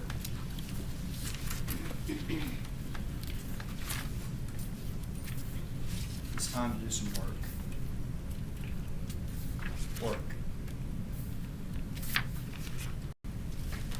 My grandfather worked on the railroad for 48 years. He retired from that job. He retired from that job before he reached the 50th year because they were starting to use computers and stuff. And he didn't want to do that. So after he retired from the railroad, he had another job, and that was as a yard man. That's what he did for the last almost 20 years. And he didn't teach me the value of hard work. He taught my dad the value of hard work. And my dad taught it to me. Now, we, together, aren't going to talk about Proverbs 1780, 9/11, or some song. We're going to get down to the business of work. And we're going to talk about this case. This case. And when I say this case, I mean the facts that we actually heard testified to in front of us. What I just listened to, Jimmy knows about tracking devices. That wasn't testified to. Jimmy knows about license plate readers hanging out at neighborhoods. That wasn't testified to. That they went to Atlanta in July to kill Lorenzen Wright. No. No one's ever said that. That's not the point. They went to Atlanta in June to kill Lorenzen Wright. How many things did we just listen to that weren't testified about at all? Claudia at the funeral took kids to the bath. What are we talking about? What are we talking about? The media asking him a question, but what? We have sat here for 7, 8, I don't know how many days, and we've listened to witnesses who have testified about facts, and now it's our job to do hard work and actually talk about those facts we heard testified to and not stuff we did. And not stuff we did. Two things, two ways, I think, that can help looking at this case. And remember, you're the judges in this case, and what you're asked to bring into this courtroom is common sense. And there's two common sense ways we can look at this case. First, let's look at comparatively. Comparatively. And as we do this, we're going to work and we're going to clear up some of the misstatements, some of the things that aren't even true. Then I'm going to give you a second common sense way to look at this case. And then we're going to talk about some details. The devil's in the details. And we're going to see it comparatively. When you start a conspiracy with somebody like we did during Vordar, you better hope that one of the co-conspirators doesn't one day get caught and just tell it. Because if your co-conspirator gets caught and just tells it, it's over. It's over. And we have a co-conspirator, Jimmy Martin, who sat in that chair and who has been interviewed by law enforcement over 20 times since 2012, and who every time has just told it. 3 things about his testimony. 3 things, all C's. Consistency, corroboration, and then Mr. Perry's word. I'm okay using Mr. Perry's word. Contract. Mr. Perry told you that the state in 2012 entered into a contract, that's what I just listened to, with Mr. Martin, which says he can never be prosecuted. We're going to look at the contract. We have work to do.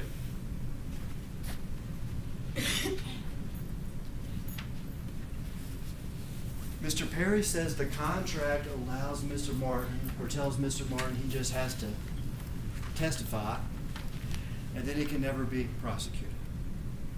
This is an exhibit, this contract. Mr. Perry's a lawyer. I'm a lawyer, and anybody can understand this contract. Anybody can, because we can just read it. As a condition of this agreement, contract, Jimmy Martin will at all times tell the truth, the whole truth, and nothing but the truth during these interviews. Doesn't even cover his testimony, but the truth, the whole truth, and nothing but the truth. And if he doesn't tell the truth, what does the contract say?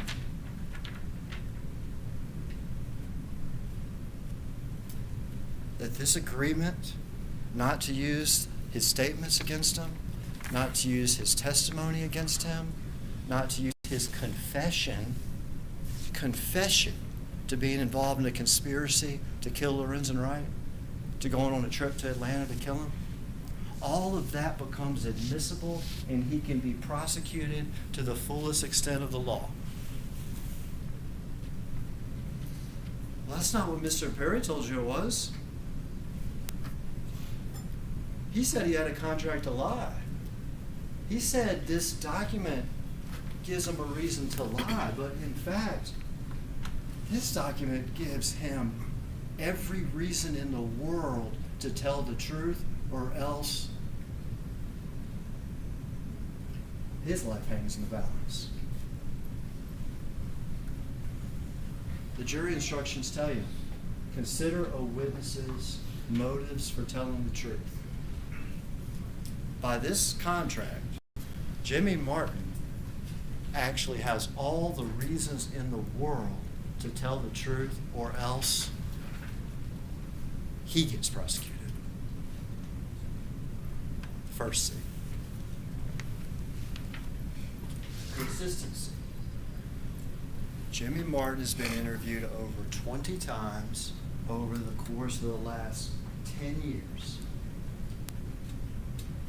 There's a little game attorneys play here at Tool and Poplar. If somebody's given multiple statements, if everything in every single statement, every single detail is the same, the attorney says it's rehearsed and it's got to be a lie. If there are details that are slightly different, then the attorney says there are details that are slightly different, it has to be a lie.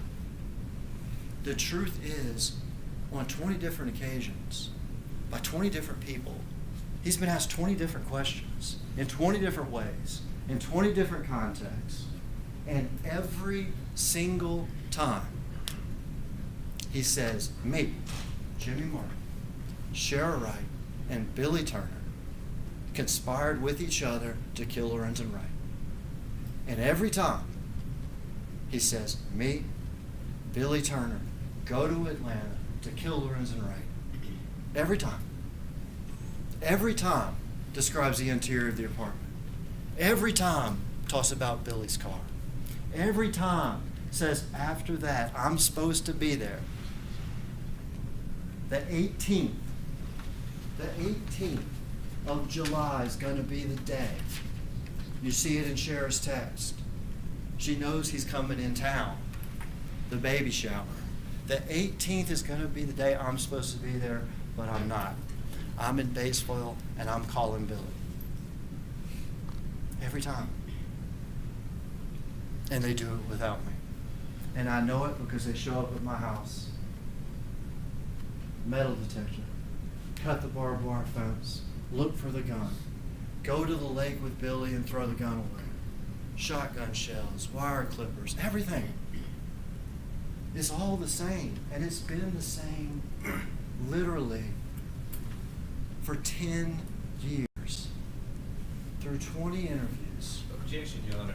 This characterization of 20 Mr. Perry, interviews. that's the proper argument to your argument. You may proceed, Mr. Okay. I'm sorry, Mr. Perry, did you say something? I didn't say a Mr. word. Perry, I told you about that attitude. You would not, under your breath, be disrespectful to this court, sir. You argued things he has a right to answer. When I overrule your argument, to you sat down and said, of course it is. It is a I didn't proper. say of course it is, Mr. Perry, it's a proper argument to your argument. You may proceed, Mr. Ackerman. Yes, sir. 10 years, 20 different interviewers, the same story over and over and over. You want to pick out a detail? One time, he said they cut the barbed wire fence out there in Cows Cut Off. One time he said, well, I'm on the other side of the street looking for the gun when they cut the barbed wire fence on Cows Cut Off.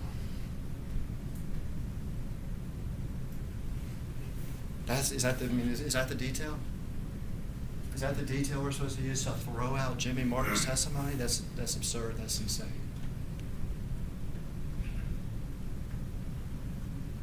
Every time for 10 years, it's been the same. Consistency. Corroboration. Do you know what's not supposed to ever be found? I mean, ever. Ever. Ever.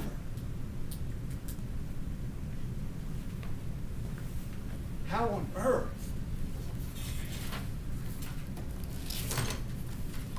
How on earth is this gun ever supposed to be found? You want to talk about corroboration? Is Jimmy telling the truth? Well, in 2012, he said there's a little lake. I'll draw you some crude little map. I'll walk you where Billy stood when he threw it, and I'll show you the area. And what do you know? What do you know? Never supposed to be found. Corroboration.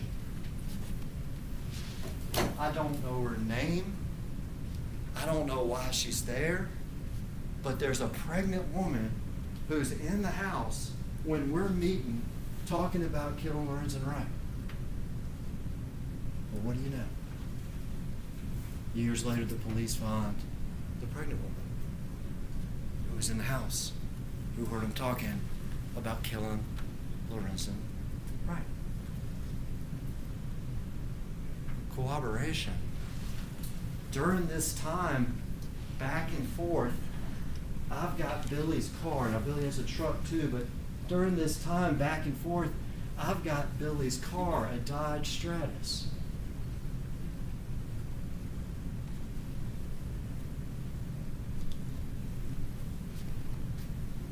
Where'd they find that car? Hidden in the woods for years behind Billy's cousin's house, who sees the news and then he needs to get rid of it. Corroboration. For years, I'm in Batesville when they do this. I'm supposed to be there. I'm trying to get in touch with Billy. I'm supposed to be there. I'm supposed to be in Memphis doing it, but I'm not. Well, C-Spire or Verizon or whoever it is, they're not in cahoots with Jimmy Martin. What do you know? But his phone's in Batesville, North Batesville, trying to get in touch with who? Just like he said, Billy Turner. So when you think about Jimmy, think about those 3 C's. A contract that says you've got to tell the truth or else you get prosecuted. The consistency through the years and years and years with investigators and investigators and investigators. And the corroboration. If a co-conspirator tells it, it's done for all of us. There was more than that. You heard about Claudia. You heard from Claudia Robinson, school teacher. You saw the car pulled out of the woods. You saw the secret meeting set up in code after the release of the gun is found. You heard about Shara's text. You even read them, a code with Jimmy about the murder. You saw the text to Billy right before the murder. You saw the phone proof where Billy is not at his house, but instead his phone is on the move after midnight. And at 12:14, in the same area covered by Lorenzen Wright's 911 call. You saw Sarah's searches, didn't you? After they found the gun? How long do fingerprints stay on the gun after water? How long do fingerprints stay on the gun underwater? A weapon? A murder weapon? Billy Turner? Billy Turner? Billy Turner? Billy Turner?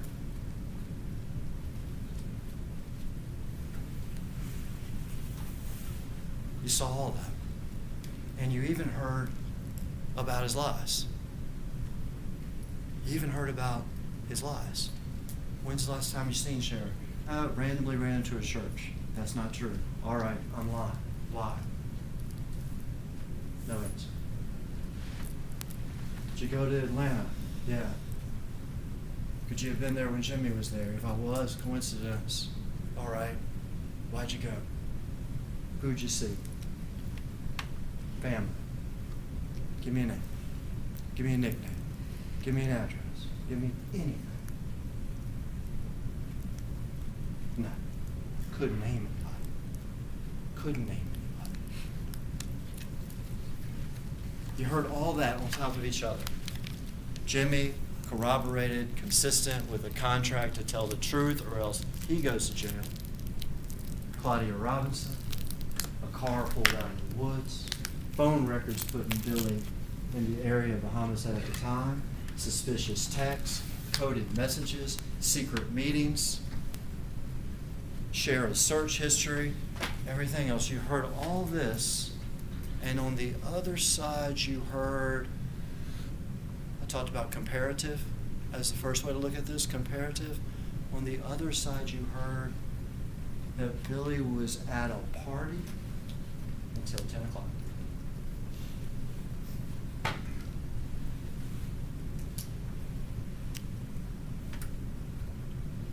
We're supposed to check our common sense at the door. Now we got you in here with common sense. On one side we're here. And on the other, Billy's at a party until about 2 hours before the homicide. And that's the defense. I mean, think about it like this. I told you another way to look at it, common sense, either or. Either or. Either Billy's guilty or what's the alternative? What's the alternative? Because we know Sheriff's guilty and we know Jimmy's guilty. He's told us as much, involved in the conspiracy. So if they're guilty, either Billy's guilty or what? Or he was framed. Or he's framed. That's the only thing that makes sense. I mean, it's not like he's misidentified. I mean, I guess that'd be a possibility. Well, they're talking about the wrong person. They don't really mean this Billy. They mean like they got him confused with somebody else. No. They obviously didn't confuse, so it wasn't misidentified. Maybe it was an accident. Like Billy accidentally got involved. Like he accidentally drove to Atlanta with Jimmy to kill Lorenzen Wright. Or he accidentally got that text in the middle of the night and went to the area where the murder was. Or he accidentally threw the gun in the lake. No. I mean, some crimes could be committed accidentally, but not this. So it's not mistaken identity. It's not an accident. He would have to be being framed. All right, Billy would have to be being framed. That's the only other possible alternative. Either or. If Sheriff's guilty and Jimmy's guilty, either Billy's guilty or he has to be being framed. I told you about my grandfather being a yard man, so I don't mean this in any other way, but I mean, is this something we've seen before? Is this something we've heard about before? People framing the yard man? I mean, is that a thing? Is that a thing that happens in life? People framing the yard man? Like, why on earth? Like, Claudia Robinson's the nanny, and she just hates the yard man. I mean, she hates the way he cuts. I don't know what it is. She hates him, so she decides she's going to lie and say that Billy was at these meetings about talking about Sheriff Wright, so she decides she's going to frame him. But not just that, Jimmy, for some reason, Jimmy hates Billy, even though you ask Jimmy about Billy, and he's like, we were both hoping Lorenzen wasn't in Atlanta when we got there. It was the consensus, was his words. But Jimmy must hate Billy. Sergeant Evans, looking at the phone records, he must hate Billy. Or maybe it's C-Spire. Maybe it's the phone company hates Billy and is going to make his phone look like it's over the murder scene. Billy's cousin with the car hidden out in the woods. Shara, she's got to be involved in the frame job too, because once the gun's released, she's got to You know? How long fingerprints stay on a murder weapon? Billy Turner, Billy Turner, Billy Turner, Billy Turner. She's got to have a secret meeting with him. I mean, think about the craziness you've got to come up with in your head for the alternative to Billy Turner being guilty. He has got to be framed, and all these witnesses have to be in it. They've got to frame the yard man. Frame the yard man. That's nonsense. That's nonsense. I told you the third thing. This is a little work here because it's the devil's in the details, and the devil can be in a few of these details, and I find them interesting.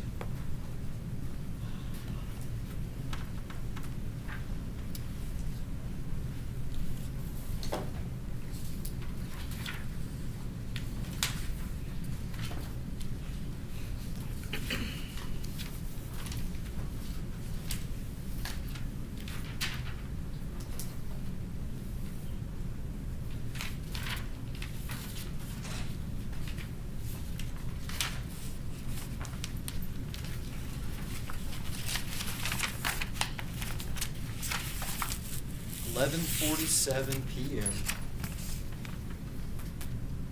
the night of the murder. Shara Wright to Billy Turner. The last text she sends. We are 13 plus 12, 25 minutes away from Lorenzen Wright being killed. Mr. Perry suggested that this is an innocent text. We don't check our common sense at the door. It can't be an innocent text. Let me read it. I'm gonna need my commission. Ren wants you to bring your cards in the a.m. before he fly out. You owe me, boy. Why can't it be an innocent text? Because Shara Wright, the person that wrote the text and sent the text, knows what's about to happen. She's about to kill Lorenzen Wright. Do you understand that? Like we started this whole thing with Shara Wright's guilty. That's established. Everybody knows that. Jimmy Martin's guilty of being involved in the conspiracy. So somebody that's about to kill their husband is sending Billy a text saying their husband's going to do something in the morning? That's impossible. That doesn't make any sense. That doesn't make any sense at all. It can't be an innocent text because Lorenzen's going to be dead by the morning. So you're not going to be texting anybody about Lorenzen doing something in the morning. Her code. Jimmy testified, and he did it quickly. He did it when I was standing here looking at him, because I remember it. He said her code with him, with Jimmy, was a party. And he said her code with Billy was long jobs. Long job. Shara needed to tell Billy that her and Lorenzen were leaving the house to go to the location that's been picked out for this murder. 11:47. Get together, drive to the location. So what did she tell Billy? Ren wants you to bring your cards in the a.m., business cards, long jobs.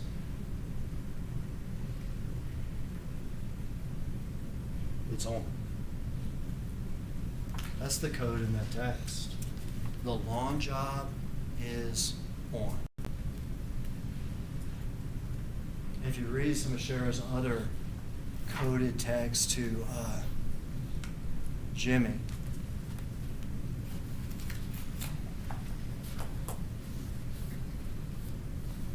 and to Billy,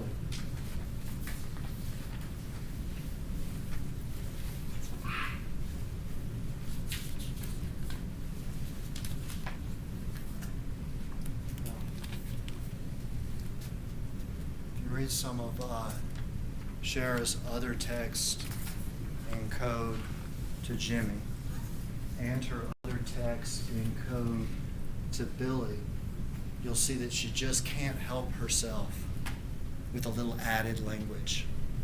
I mean, there's no sense in going into all the details and coded details that she does in the code, but she just can't help herself.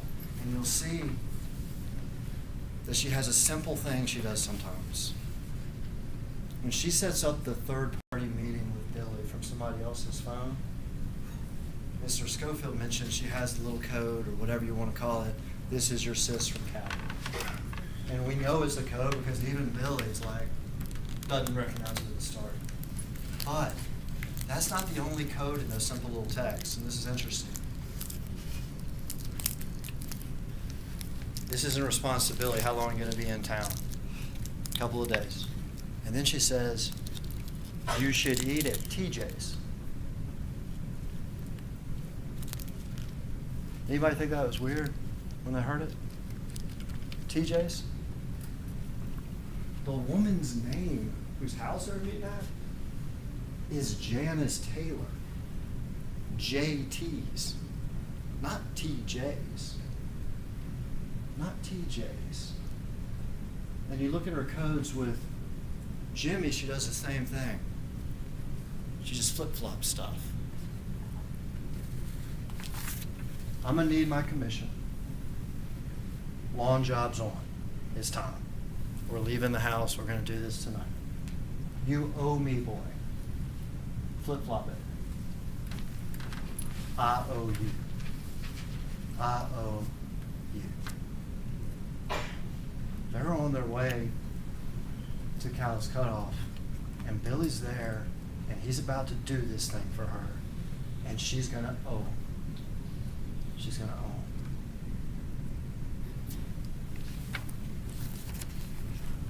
him. Devil's in the details. I've seen, as the phone person testified and as other people testified, some of you studying phone records. Give you a caveat or a caution here.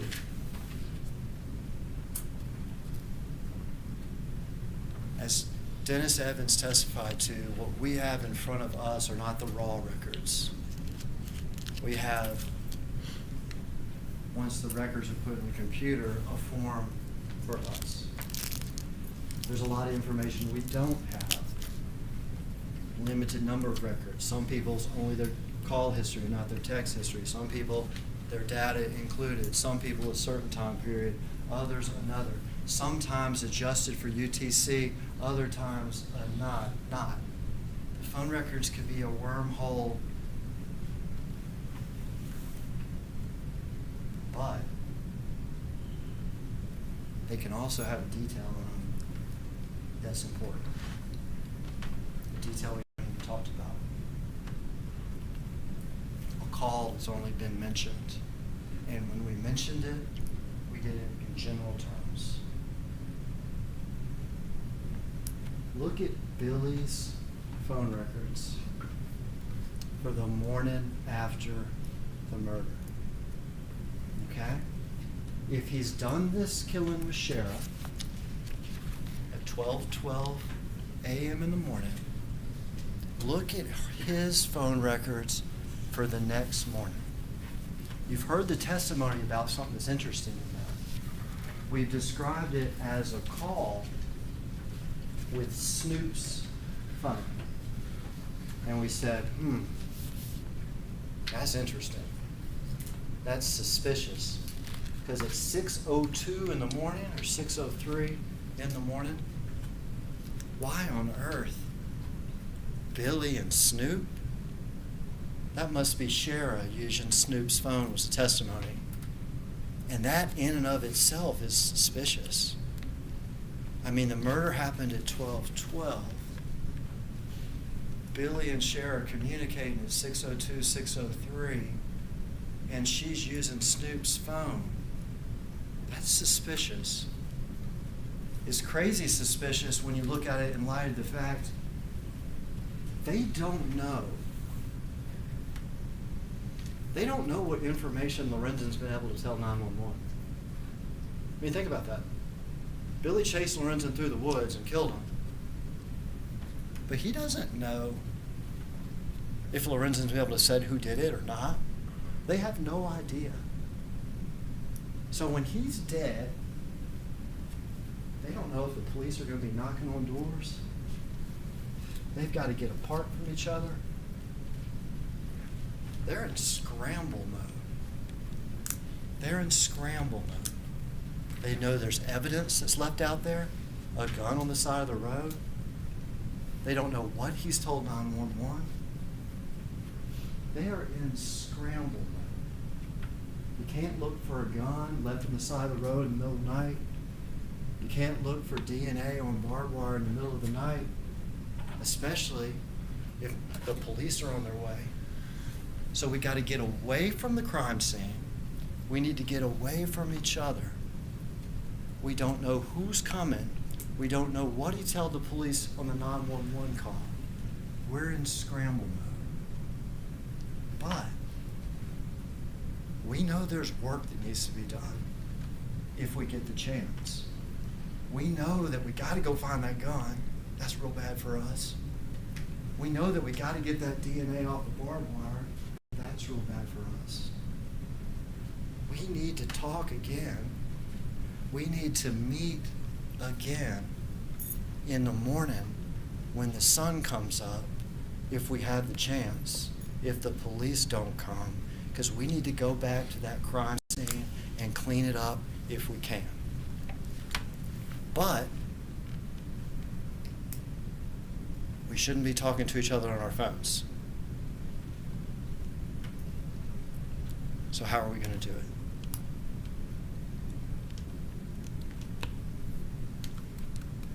Crazy suspicious that they're talking on Snoop's phone the next morning, like it's been set up, like they need to talk, like they need to meet, like they need to go clean stuff up and cover stuff up.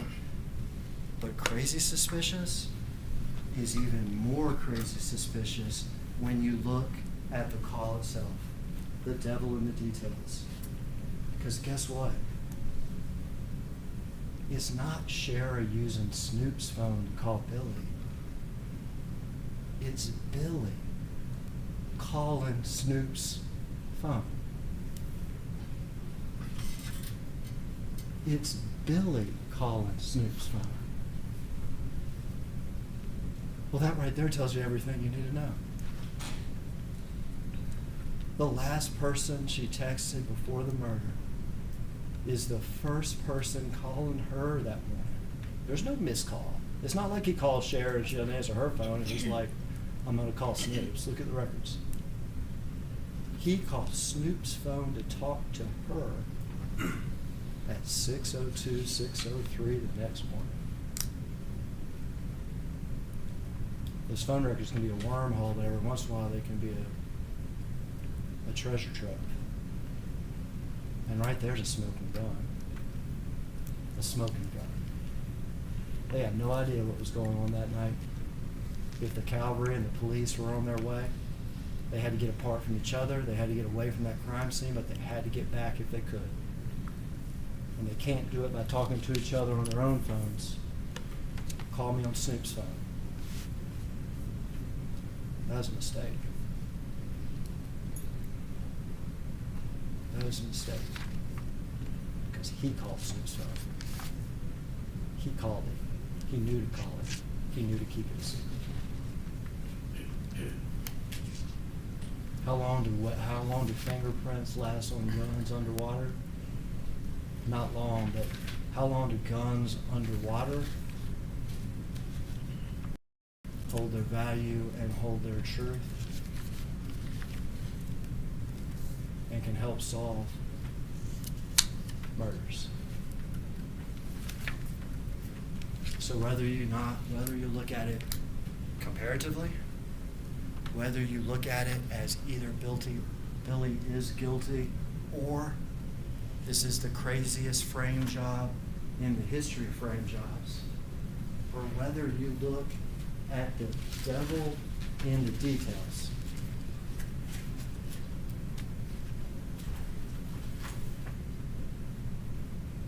Billy Turner's guilty of being involved in a conspiracy to kill Lorenzen Wright. It's clear. From Jimmy to Claudia to everything in between, from start to finish. Billy Turner went to Atlanta with Jimmy Martin. Who'd you visit, Billy? Family, friends? Name them. Couldn't. Because he and Jimmy Martin went to Atlanta to visit Lorenzen Wright. He's guilty of attempted murder. And like we talked about the very first day, when we planned our bank robbery together, criminal responsibility, conspiracies, wearing masks and running in banks. 12:12 p.m. on Callous Cutoff. We're never going to be able to watch a videotape of it. We're never going to be able to say who fired the first shot. We're never going to be able to say where Lorenzen was hit first. So many things we'll never be able to say. But we'll be able to say that Lorenzen Wright was murdered as part of a conspiracy by Shara Wright and by Billy Turner. And you want to throw Jimmy Martin in too? Yeah, he is part of it too.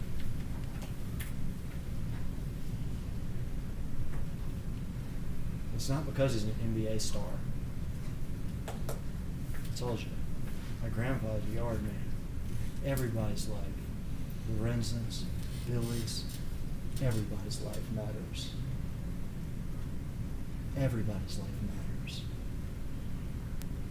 And to suggest it doesn't is wrong. Find him guilty as part of this conspiracy.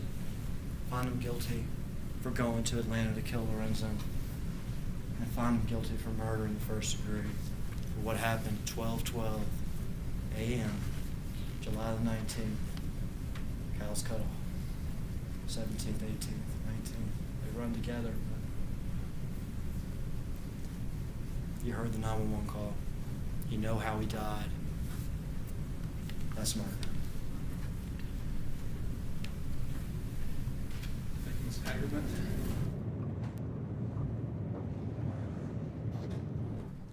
All 14 members of the jury, okay, feeling well, healthy. Okay.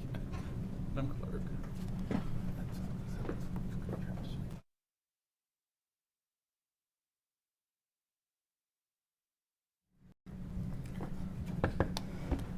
So I read all of the law to you yesterday. It is now, Saturday. It's 1:33. If you want to start deliberating now, you may do so. You can eat lunch while you deliberate, or if you want to take a break and eat and then start deliberating again, it's up to you. Whatever you want to do. Do you have a preference as to whether or not you want to eat lunch first and start deliberating, or have a working lunch? Working lunch. Okay. The jacket. Trial jacket is this jacket. It has the indictment in it. It also has a charge in it. It is identical to the charge that you have. You cannot write on the charge or on the indictment.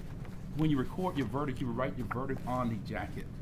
Doesn't make any difference what's the front of the jacket. That's the style of the case, State of Tennessee versus Billy Turner, 1705881. And it has the charges on the front of the jacket. Count 1, first-degree murder. Count 2, conspiracy to commit first-degree murder. Count 3, criminal attempt first-degree murder. You can write the verdict on the front of the jacket or the back which has no writing on it. Totally up to you. As I told you on Saturday, there are 19 possible verdicts that you can reach in this case. When you start to deliberate, the first thing you do is select one of your members as foreperson. And when you deliberate in this case, you have to start with count 1 of the indictment, whether or not Mr. Turner is guilty or not guilty of first-degree murder. As I told you on Saturday, it's not a menu. It is not a multiple choice test where you look at the possible choices and say what fits better or what do we think is more closely to what we believe happened. You have to start with the offense of first-degree murder, and if you find he's guilty of that offense beyond a reasonable doubt and unanimously, your foreperson will write that verdict on the jacket. Again, makes no difference where. If you make that finding, we, the jury, find the defendant guilty of first-degree murder as charged in count 1 of the indictment. If you unanimously find that he's not guilty of first-degree murder, or find unanimously that he's not criminally responsible for first-degree murder, then and only then can you consider the lesser included offenses. You start first with second-degree murder, make a determination as to whether or not Mr. Turner is guilty of second-degree murder or being criminally responsible for second-degree murder. If you find him guilty of that included offense, your foreperson will record that verdict. We, the jury, find the defendant guilty of second-degree murder as included in count 2 of the indictment.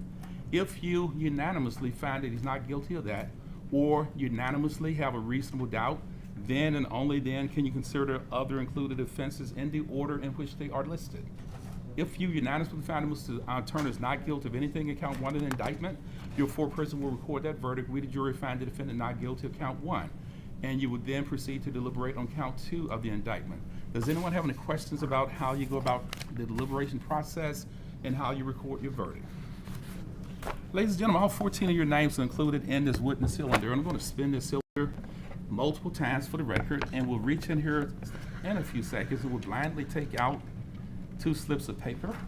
And those 2 slips of paper will be the folks that have been randomly discharged from further participation or deliberation on this case. We have been using some form of this for over 200 years in the state of Tennessee, wearing black robes and white wigs. We got rid of the white wigs a long time ago, but we continue to wear the black robes. This is actually my least favorite part of the trial because y'all have been here since Monday of last week. Actually met you back on March the 4th and have been telling you that you can't talk to anybody.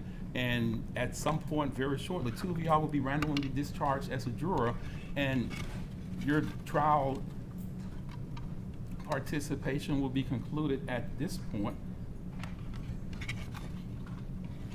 And it is a sudden end to a long process.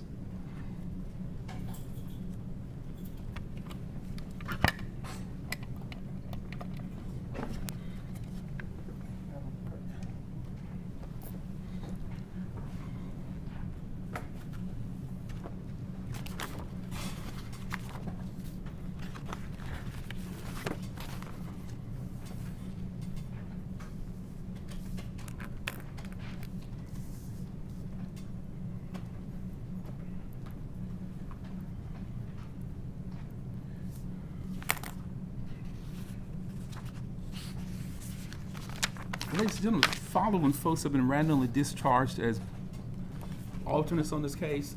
Just remain seated. Deputy Smith will have this trial jacket. He'll bring all the exhibits to the jury room for you also. If you want the gun and other items, bullets, shell cases that were recovered, let me know. We'll bring it back to the courtroom. We do not send guns, even though there's no live ammunition in it. We don't send guns and things like that in the jury room. But if you need to take a look at it or have some questions about it, let me know. We'll bring it back to the courtroom and allow you to do whatever you need with that. But we don't usually send guns to a jury room. It has been disabled. It has a gun lock in it. But it's just not a good practice to send those things back to the jury room because I know some people don't feel comfortable around those kind of things. Mr. David Jones, remain seated, please, sir. And Ms. Catona, if you also remain seated. Deputy Smith will lead you to the jury room. Your lunch should be there shortly if it's not already there. You may now retire and report to the court the verdict that truth dictates and justice demands. I wish you Godspeed in those deliberations. You may now retire to begin those deliberations.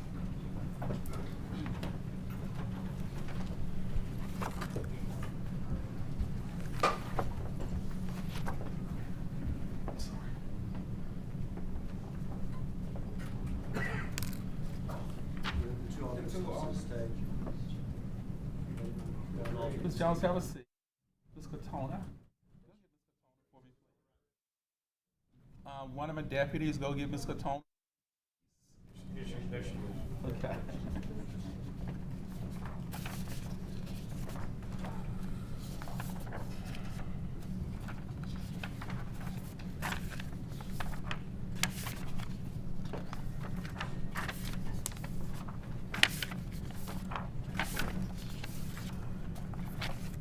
For the record, the jury is out. Ms. Katona, you wanted to continue, did you not? Yes, ma'am. And again, this is the most least favorite part of a trial because all of a sudden, Mr. Jones and Ms. Katona, you now know that you're no longer a part of this process. I want to thank you for your willingness to serve on this case, and want to thank you for the 8 days that you have given on jury service to Shelby County, the state of Tennessee. I met you on March 4th, 2022, some 17 days ago, and I told you that we had 21 pages of documents that I wanted you to fill out, and not to take a questionnaire unless you were able to serve on a case that might last somewhere between 7 and 10 days. It wrapped up, as far as the proof and arguments, a little bit shorter than that. But you could have given them a million reasons as to why Judge Coffey got things to do, can't serve in that case, and we would have given you another case. Did not know anything about this case, and you made a great sacrifice. It's an extremely selfless act. Trial by jury in this country is absolutely the best system in the world. It is far from perfect. It is not ideal, but it's the best system in the world. Without folks like you, Mr. Jones and Ms. Katona, making those sacrifices, getting a summons on short notice that says you have to come to 157 Poplar because Judge Coffey ordered that you appear, filling out those questionnaires, coming back on Monday the 14th of March, a week ago, and sitting through 7 days of trial, including not having gone home to your family, your friends, your loved ones, your job, since Tuesday morning when you reported 4 opening statements. Without you making the sacrifices that you made, this imperfect, this flawed system would not work. On behalf of the great state of Tennessee and all the people involved in this case, Mr. Billy Turner, Mr. John Keith Perry, Mr. Andre Thomas, Mr. Austin Schofield, Mr. Paul Hagerman, Ms. Deborah Marion, her family, friends of Lorenzen Wright. Thank you for the services that you've done, the services that you provided for the state of Tennessee. I've been telling you now since March 4th that you could not talk to anyone about anything, could not read anything, could not listen to anything, could not read or watch any reports. As you notice, there have been cameras here the whole trial. Those admonitions have now been lifted. You can talk to anybody that you want to. You don't have to talk to anyone. The media would never put your face, your name anywhere because it is against the law in the state of Tennessee to report jury information by face or by any other information. So that would never be published anywhere. If you choose to talk to the lawyers, you may do so. I would make them available for you to talk to them if you want to. If you tell me, Judge Coffey, we don't want to talk to anyone, don't want to talk to the lawyers, they will never try to talk to you or contact you, because that is also a crime under Tennessee law for lawyers to discuss cases with jurors unless they get specific approval from the court to conduct those conversations. If you decide to talk to them, please respect the privacy of fellow jurors. Talk to them only about what your impressions are, what your thoughts are. They might even ask you what your verdict might be if you were still on this jury. If you want to have a conversation with the lawyers, you may do so. If you tell me, Judge Coffey, I don't want to talk to anyone, they will not attempt to talk to you. The deputies will get your personal belongings for you out of the jury room. Those cell phones that we have become such a prisoner to, that we can't live without. And it's amazing because a few years ago, you could have asked me phone numbers and I would probably rattle off 100 or 200 phone numbers. If you asked me my cell phone number, I would probably have to think about that for a moment to tell you what that is. But we'll get those cell phones back to you so you can get back to your ordinary life. You don't have to go to work today because you are on the jury today, so you will not have to report to work today. In about 2 weeks or so, we're going to see a great big check. Let me count real days real quick. 30, 210. Approximately the amount of 221 whole United States dollars. And that would be for your jury service, a small token of our appreciation for the sacrifices you made. Try not to spend it all in one location or at one time, but you get that check for your jury service in a few days. I want to give you a certificate that would indicate you were impaneled, you were sworn, you did serve on a jury that started on March 14, 2022. In Tennessee, we're not going to send you another summons for jury service for at least 10 years in Shelby County. Let me rephrase that. In Shelby County. Under Tennessee law, we could send you a summons to serve in state court in the next 2 years, but because of the population of Shelby County, we're not going to purposely send you a summons for state court for at least 10 years. If you get a summons before then that says you've been summoned for jury duty, you have the absolute right to serve if you choose to do so, but you're not required to do so. If you get a summons from the United States of America that says you've been summoned for federal jury duty, I have absolutely no control over the president over the United States Department of Justice, and if you get a summons from federal court, cannot do anything about that at all. But in Shelby County, we're not going to see a summons for at least 10 years. Ms. Katona, you have any questions, ma'am? Ms. Jones, you have any questions, sir? Everything in your jury notebooks that you want to keep, feel free to keep it. Anything